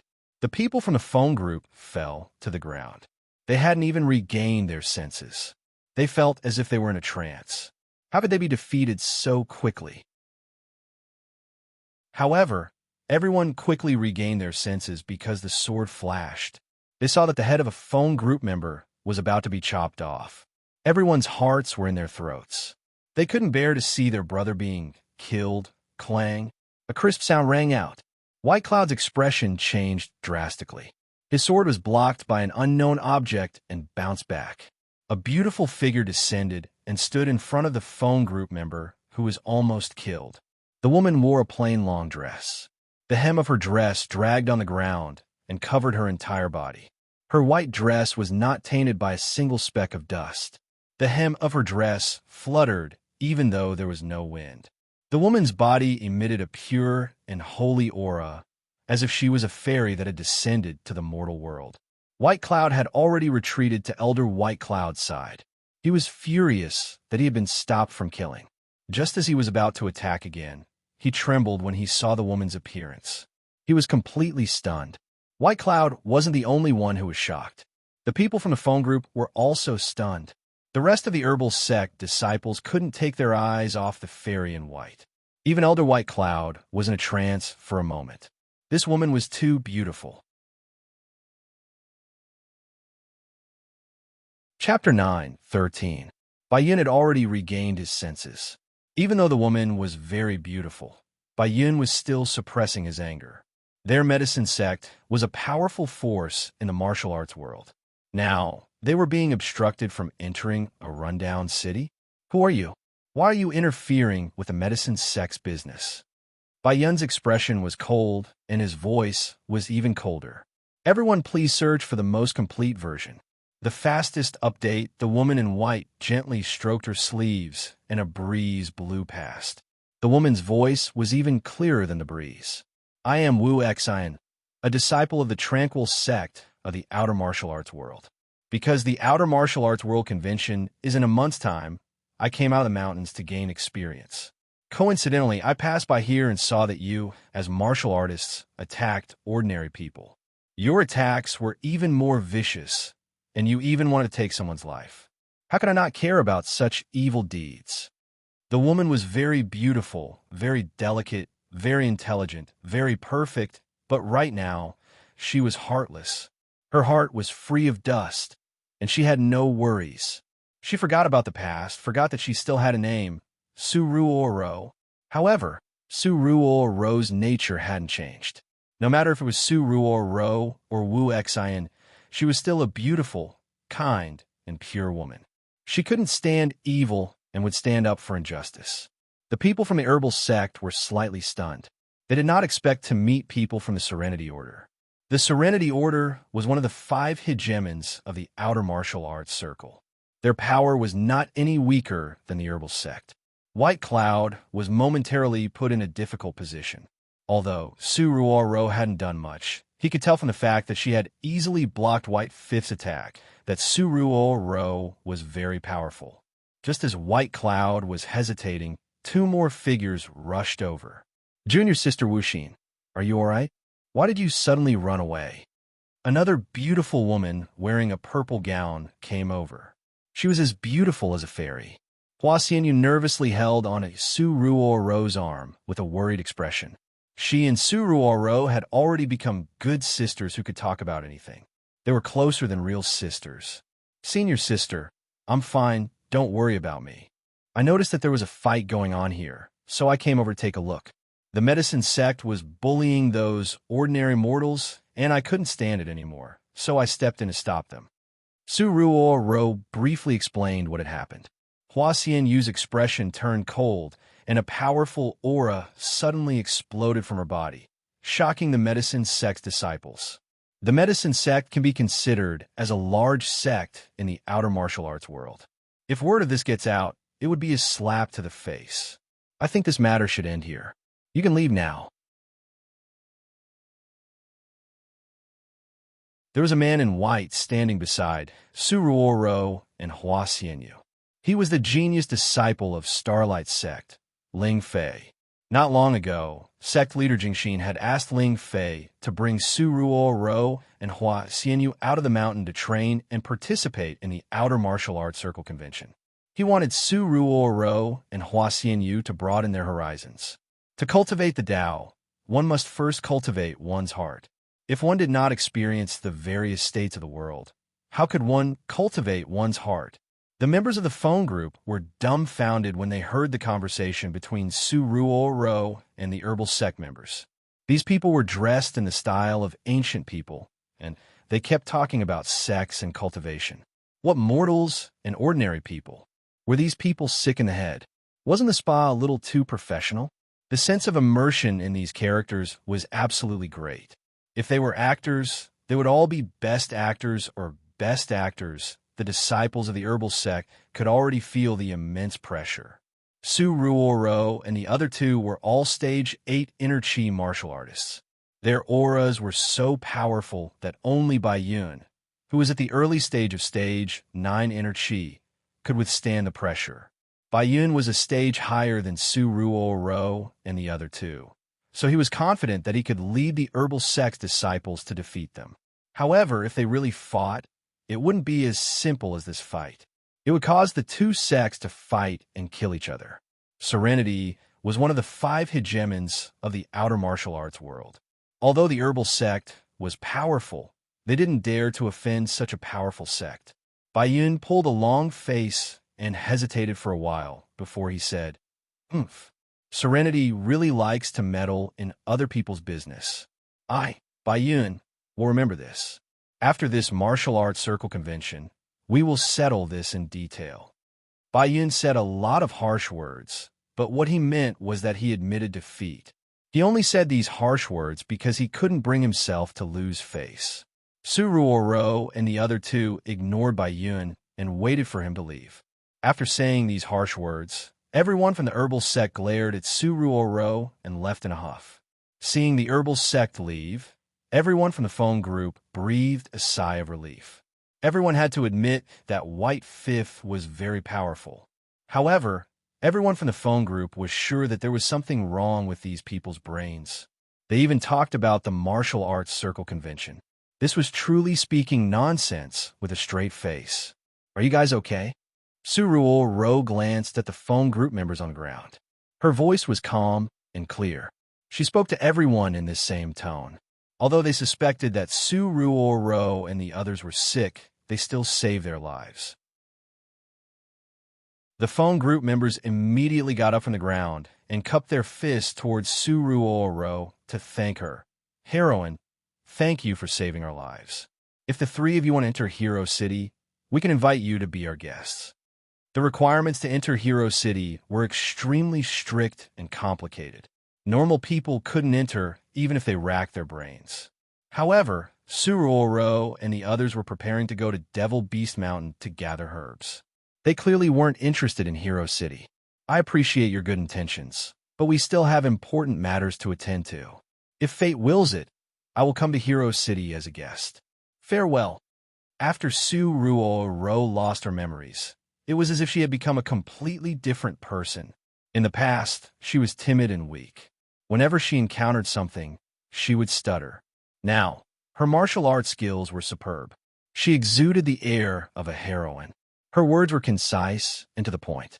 There was a trace of callousness in her natural and unrestrained manner, causing people to inadvertently become intoxicated. "Heroine, you must come and play when you have time." The phone group members were dazed for a moment before they realized that Su Ruo and the others had already walked far away.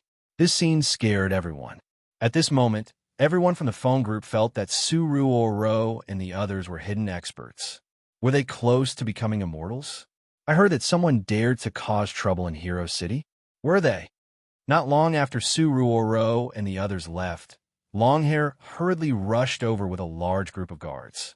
The Hong Sect's White Tiger Hall's Hall Master Huang Jinghua also rushed over with a large group of Hong Sect disciples.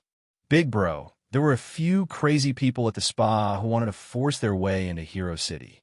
In the end, they were chased away by 3 mysterious people at the spa. The phone group members hurriedly reported the situation to Longhair.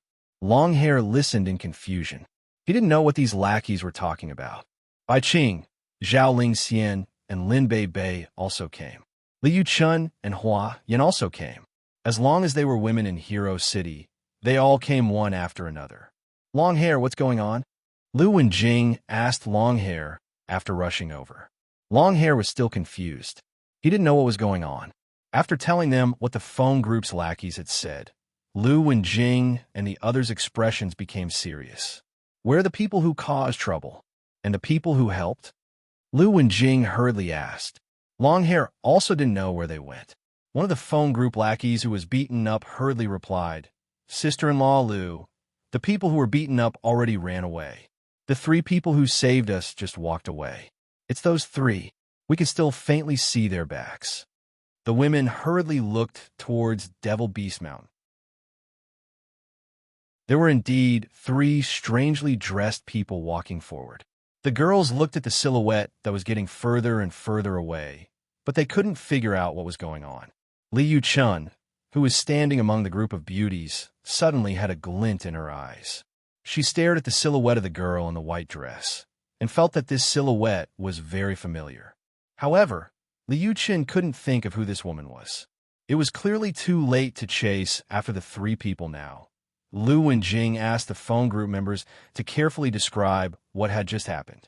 After hearing the phone group lackeys recount, the women's and Longhair's expressions became more and more serious. The phone group's lackeys were mostly ordinary people. Even if they had heard of the existence of martial artists, they had never seen martial artists outside of the martial arts world.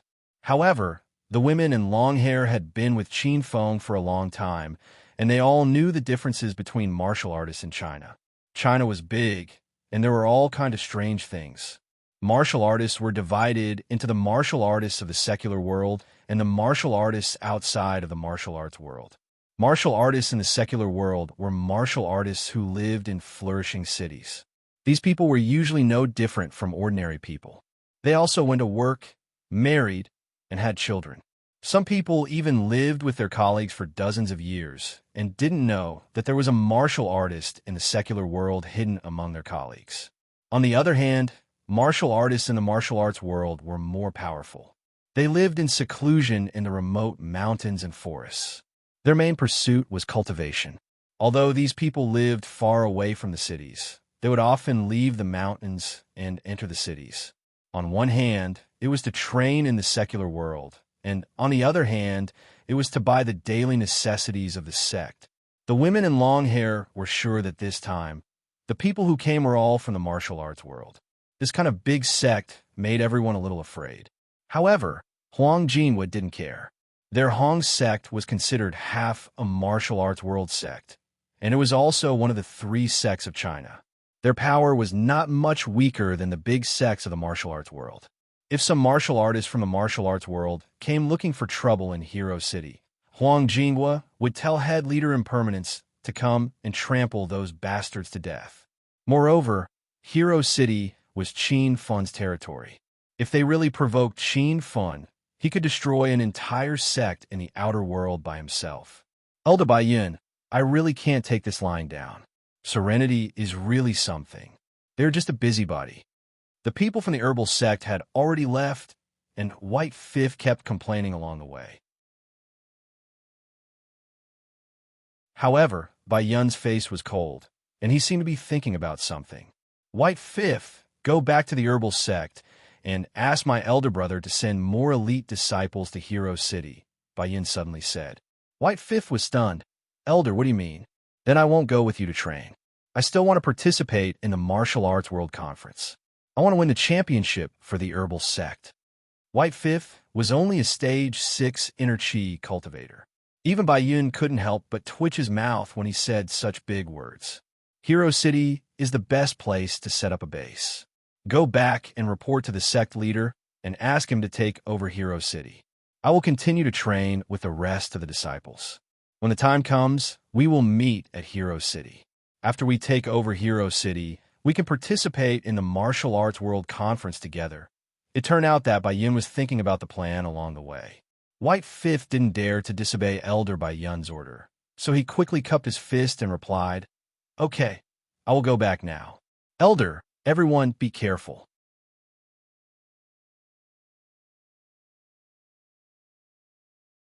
Chapter 9:14.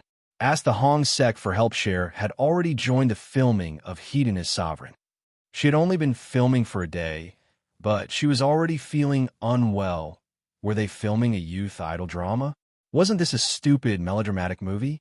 Cher was stunned by Zhang Ku's Chinibu acting skills and personality. At the same time, she was mentally and physically exhausted by Qin Feng's constant requests for more sex scenes. If it wasn't for some personal reasons, Cher would have left a long time ago. She would rather die than act with these people. She couldn't even have fun with them. Snow wasn't the only one who felt helpless. Gu Shijio was even more anxious. Originally, Manager Gu had planned to find a way to get rid of Qin Feng before Cher arrived. The scenes that Qin Feng had filmed over the past few days would be cut and res-hot. But now that Cher was here, Chairman Gu still couldn't get rid of Qin Feng.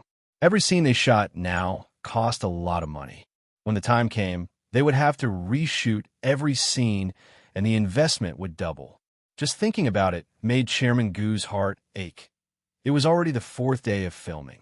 The crew and more than 20 supporting actresses were already in place.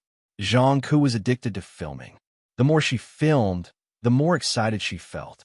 Mr. Gu, where are we shooting today? Zhang Ku looked at Mr. Gu excitedly.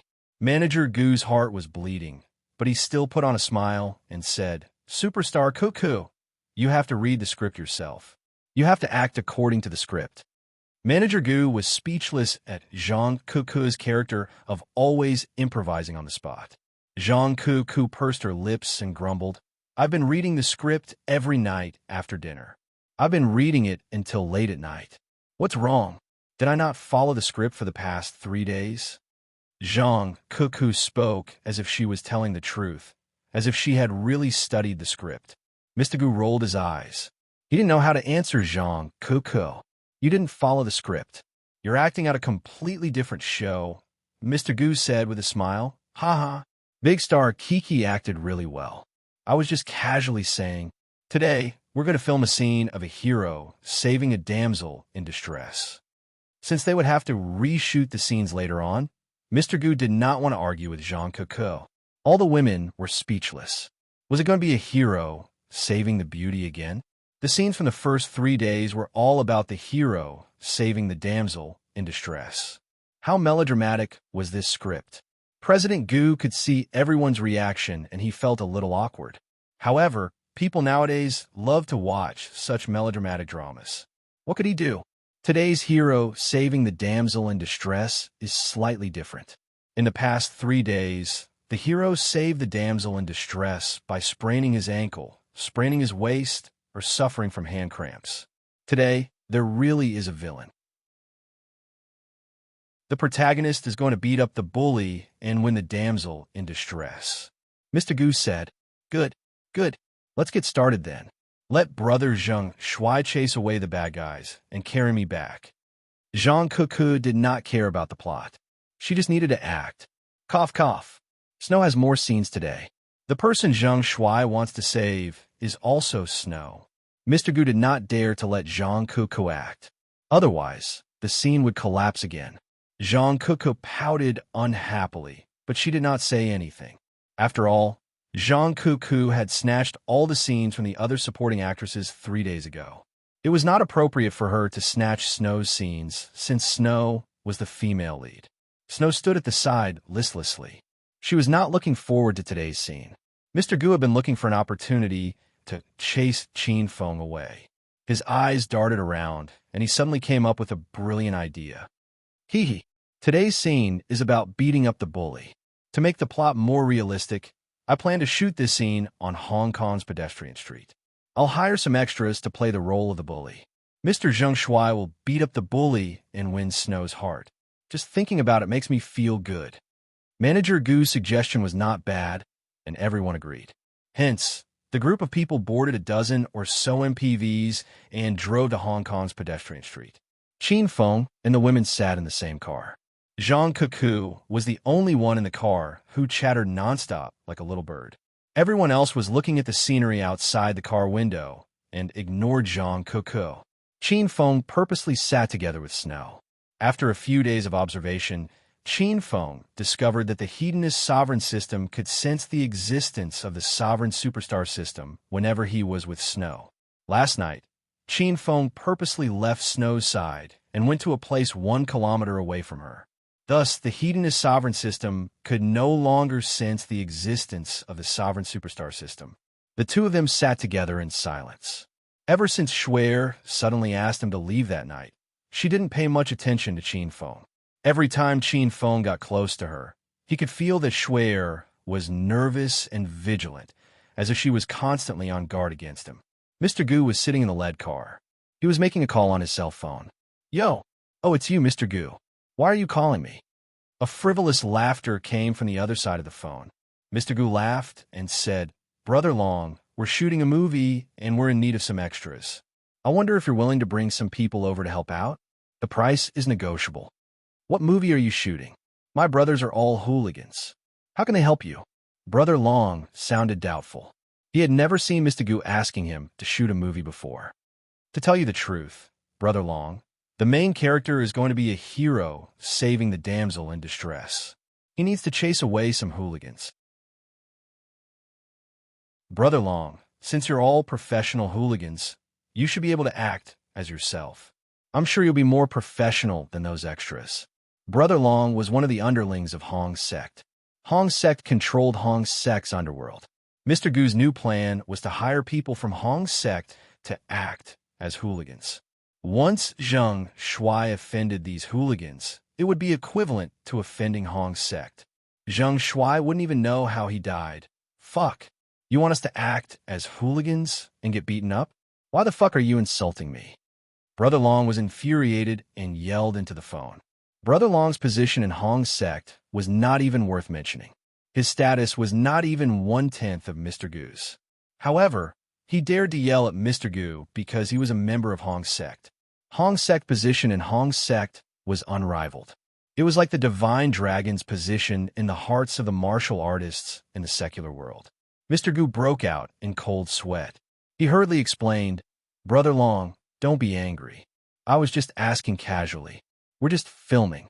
We won't really let the main character beat you guys up. Before Mr. Gu could finish, Brother Long interrupted impatiently. Whether it's real or fake, I can't afford to embarrass myself.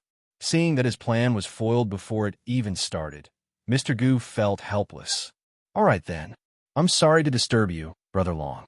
I wanted to give you and your brothers 10,000 a day, but since Brother Long doesn't agree, forget it. Mr. Gu was about to hang up when Brother Long's anxious voice came from the phone. That. Mr. Gu, are we only filming for today? It shouldn't take a day. It should be done in the morning. Mr. Gu didn't understand what Brother Long meant. Fine. Who asked my Brother Long to be so loyal to his friends? Since Boss Gu specifically called me, it's not right for me to not show up. How many hooligans do you have on your side? Is it enough if I call 1,000? Mr. Gu was shocked. 1,000 hooligans for an anti-Japanese film? No, it's not that many. Just 10 will be enough. Isn't 10 too few? How about this? I'll call 20 people. I'll be there in a minute. 20 people meant 200,000. Brother Long was ecstatic. He had already thought about it. He would tell his brothers that each person would get 1,000 a day, and he would keep the rest of the money. Mr. Gu didn't care about 200,000. As long as he could chase Qin Feng away, he was willing to spend 2 million. Brother Long, we're filming at the pedestrian walkway. The crew will be here soon. We're waiting for you. Okay, I'll set off now. Brother Long was even more anxious than Mr. Gu. How could he not be anxious? An idiot wanted to give him 200,000? Brother Long couldn't wait to get on a plane. After hanging up, Mr. Gu was overjoyed. With the help of the Hong Triad's hooligans, he only needed to provoke the relationship between Zheng Shuai and Brother Long, and Zheng Shuai would definitely be kicked out of Hong Kong. More than a dozen cars drove to the entrance of the pedestrian walkway. A group of workers carried cameras and various props out of the cars. Qin Feng, Rao Sherman, and the other women were the last to get out of the car. 6 bodyguards dressed in black surrounded them to ensure their safety. This huge scene instantly attracted the attention of the pedestrians. This was the busiest pedestrian street in Hong Kong. There were people coming and going on the street. In a short while, the surrounding area was completely blocked. Wow, that's the popular Chinese pop group, Pretty Girls. That girl in the sunglasses and white princess dress is Cher, right? Her film, My Pure Girlfriend, is so good. I watched it 6 times, but it's still not enough. Ah, Zheng Shuai, Zheng Shuai. That's Zheng Shuai. Where's Zheng Shuai? Is there really Zheng Shuai? I'm Zheng Shuai's diehard fan. I want his autograph. Sign on my bra. Soon, someone recognized Qin Feng and the girls, and the crowd went into an uproar. Qin Feng had just become famous a few days ago, and the incident of Zheng Shuai's assault did not die down. Instead, it became more and more serious. Qin Feng was wrongly accused, and now his name was cleared.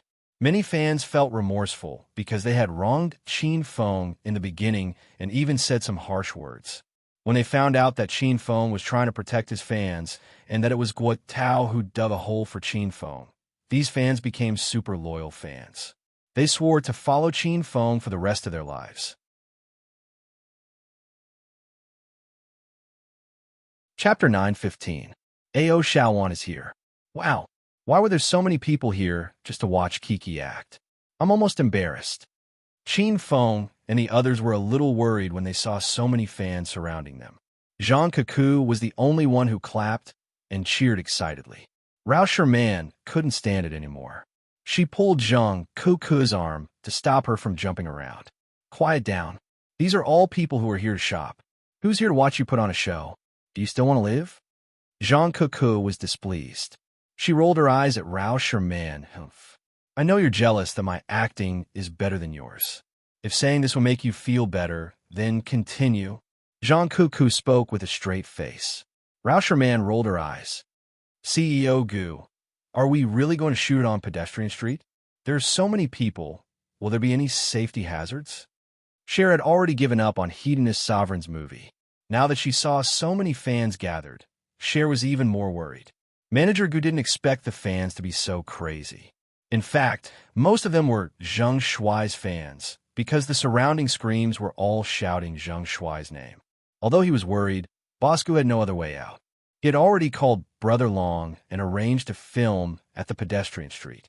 If he were to leave now and Brother Long couldn't find Boss Gu when he arrived, he would definitely chase Boss Gu to House of Millions Media and hack him to death. Hee. Big celebrities, since you're all here, let's finish filming before you leave. These people are your fans. I believe they won't mess around. President Gu comforted everyone. Qin Feng and Zhang Cuckoo did not mind, but Rao Sherman and Shui Er were a little worried. However, they could not do anything since CEO Gu had spoken. Shui Er said helplessly, "Then let's hurry up and leave as soon as possible." Mr. Gu tiptoed to look at the entrance and said awkwardly, Superstar Shui let's wait a little longer. Those gangster extras are on their way. When they arrive, we'll start filming immediately. After finding out that they still had to wait for someone, Cher was somewhat unhappy. In order to prevent any hidden dangers, Cher and the beautiful young lady duo hid in the car. However, Qin Feng didn't mind. He continued to stand outside and bask in the sun. The crew members had all become security guards, surrounding the perimeter and blocking the enthusiastic fans outside. CEO Gu kept looking around anxiously. Zheng Shuai, I love you. Let me in. Zheng Shuai is my husband.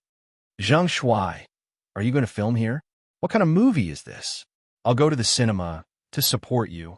The fans did not disperse even after a long time. Instead, they gathered more and more. Qin Feng did not put on any airs of a superstar. He stood outside and interacted with the fans from time to time. Hey, you're not allowed to go in. Get out of here. A slender and sexy beauty rushed into the protective circle while the crew wasn't paying attention. The assistant director immediately pointed at the woman and scolded her. Halfway through his scolding, Qin Feng slapped the assistant director's shoulder, numbing half of the assistant director's arm. Why the hell are you yelling at my female fan? Believe it or not, I'll send you flying with a kick. Qin Feng glared at the assistant director. A domineering aura exploded from his body, scaring the assistant director into running away. This scene caused the surrounding fans to go wild. The female fan who rushed in was so excited that she almost flew into the air and threw herself into Qin Feng's arms. Zheng Shuai, I want her autograph. Ma Xinxin stood with Qin Feng outside.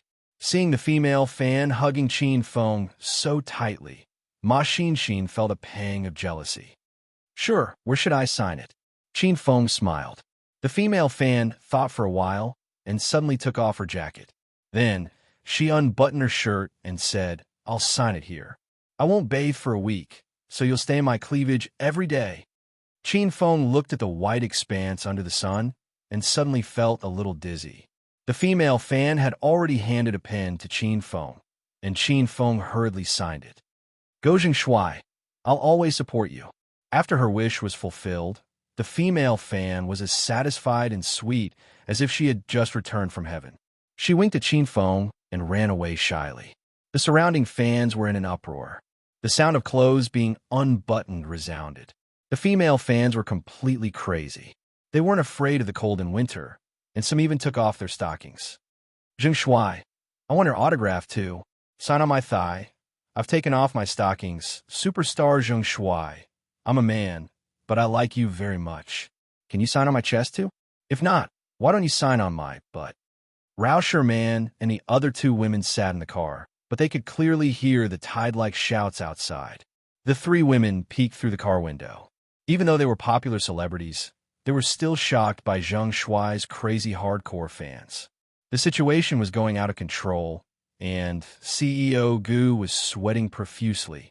At this time, a group of strong men in black suits and pants rushed over. There were 20 of them, and the one walking in front was a non-mainstream woman. She had a yellow afro, a nose stud, and a lip stud. Her clothes were also full of holes in denim and jeans. She looked just like a movie on the Bond. Brother Long, you're finally here. CEO Gu's face bloomed with joy when he saw the newcomer. He quickly went up to greet him. The crowd that was shouting and yelling suddenly quieted down. A few moments later, the situation became even crazier. That woman looks like the daughter of the Hong sect. It's really A.O. Shaowan. Holy shit, is A.O. Shaowan Zheng Shuai's fan too? Zheng Shuai is going to dominate the Hong Kong entertainment industry. CEO Gu didn't care about the fans shouting and yelling. He was already standing in front of Brother Long with a smile on his face. Brother Long's face turned cold. He gave CEO Gu a big slap and said, Are you blind? Can't you see our young miss is here? Why did you greet me first and not the young miss? Do you want to die? Brother Long looked arrogant, but deep down he was scared to death. He had brought a group of people to film a movie, but they bumped into A.O. Shaowan on the way. Brother Long quickly greeted A.O. Shaowan. After some questioning, A.O. Shaowan learned that Brother Long was going to film a movie. A.O. Shaowan's interest was piqued because she had never acted in a movie before. Thus, A.O. Shaowan brought a group of people and appeared here. CEO Gu was slapped in public, but he didn't show any anger. CEO Gu knew that he was nothing in front of the Hong sect. Moreover, he was so shocked that he started to stammer when he saw the non-mainstream beauty in front of him. Miss A.O., why you're here to slap? A.O. Shaowan stretched out his hand and gave CEO Gu a slap. In Hong Kong, A.O. Shaowan was so capricious. Who allowed you to call me Miss A.O.? Call me Miss Wan from now on. Do you hear me? A.O. Shaowan was very angry. Ever since Qin Feng called her Miss Wan, she forced everyone in Hong Kong to call her Miss Wan. CEO Gu was inexplicably slapped twice. He felt so wrong that he was about to cry. And Miss Wan, how are you? CEO Gu had seen A.O. Shaowan before, but he had never talked to her because his status was not high enough. Now that he could talk to A.O. Shaowan, CEO Gu was so nervous that his mind became abnormal. For a moment, he didn't know what to say. Damn you, I'm here to film a movie. Hurry up and arrange for us to film a movie. A.O. Shaowan rolled her eyes at CEO Gu. She didn't want to talk nonsense with CEO Gu. She just wanted to look bored and have fun. Knowing that the person who came was the daughter of the Hong sect, A.O. Shaowan, the fans around them quieted down. They were afraid that if they accidentally angered A.O. Shaowan, they wouldn't be able to survive in Hong Kong anymore. Okay, let's start filming now. CEO Gu came back to his senses and didn't dare to delay. He quickly ran to the car and called Cher and the others to get out. The main stars were all in place. CEO Gu suddenly remembered the purpose of calling Brother Long. Seeing that A.O. Shaowan was here, CEO Gu was very happy. If Zheng Shuai offended A.O. Shaowan, what would happen to him? Hee. Miss Wan, let me tell you your lines and the plot first. Manager Gu hurriedly ran to A.O. Shaowan's side. He decided that today he would specially serve this young Mississippi. Hurry up. A.O. Shaowan's voice was cold. She had never been patient with strangers. CEO Gu didn't dare to delay. He said quickly, Miss Wan, this scene is mainly about a hero saving the beauty. In a while, you and the Hong Sek brothers will flirt with the female lead, Cher, and then the male lead, Zheng Shuai, will come out and beat you. Miss Wan, don't worry. The fighting process is fake. It won't hurt you. When A.O. Shaowan heard this, she was immediately unhappy. What the fuck are you talking about? You wanted to be beaten? I think you want to die. Oh my god, I didn't mean that. That's the script. CEO Gu was so scared that he almost knelt down. A.O. Shaowan put her hands on her hips, pointed at CEO Gu, and shouted, then change the script. Let the hero save the beauty, but in the end, he will be beaten by the Hong sect. CEO Gu's mouth twitched. He had made movies for so many years and created dozens of IP masterpieces. This was the first time that he heard that the hero saving the beauty ended up being beaten by the villain. But CEO Gu quickly came to his senses. He felt that A.O. Shaowan's suggestion was too good. Okay. Whatever Miss Wan says. Let's act like this. I'll talk to the hero later and ask the Hong sect to beat him. CEO Gu was so excited that he couldn't wait for Zheng Shuai to be beaten. It would be best if Zheng Shuai fought back and offended A.O. Shaowan. Then, Zheng Shuai would really be ruined.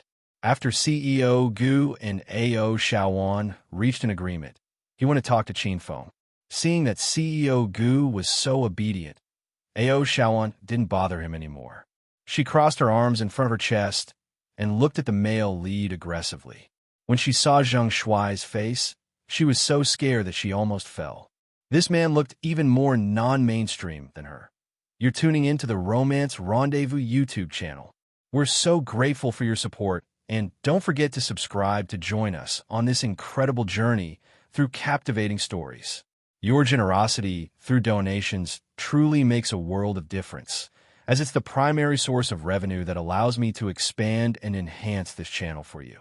Thank you from the bottom of my heart for being a part of this adventure.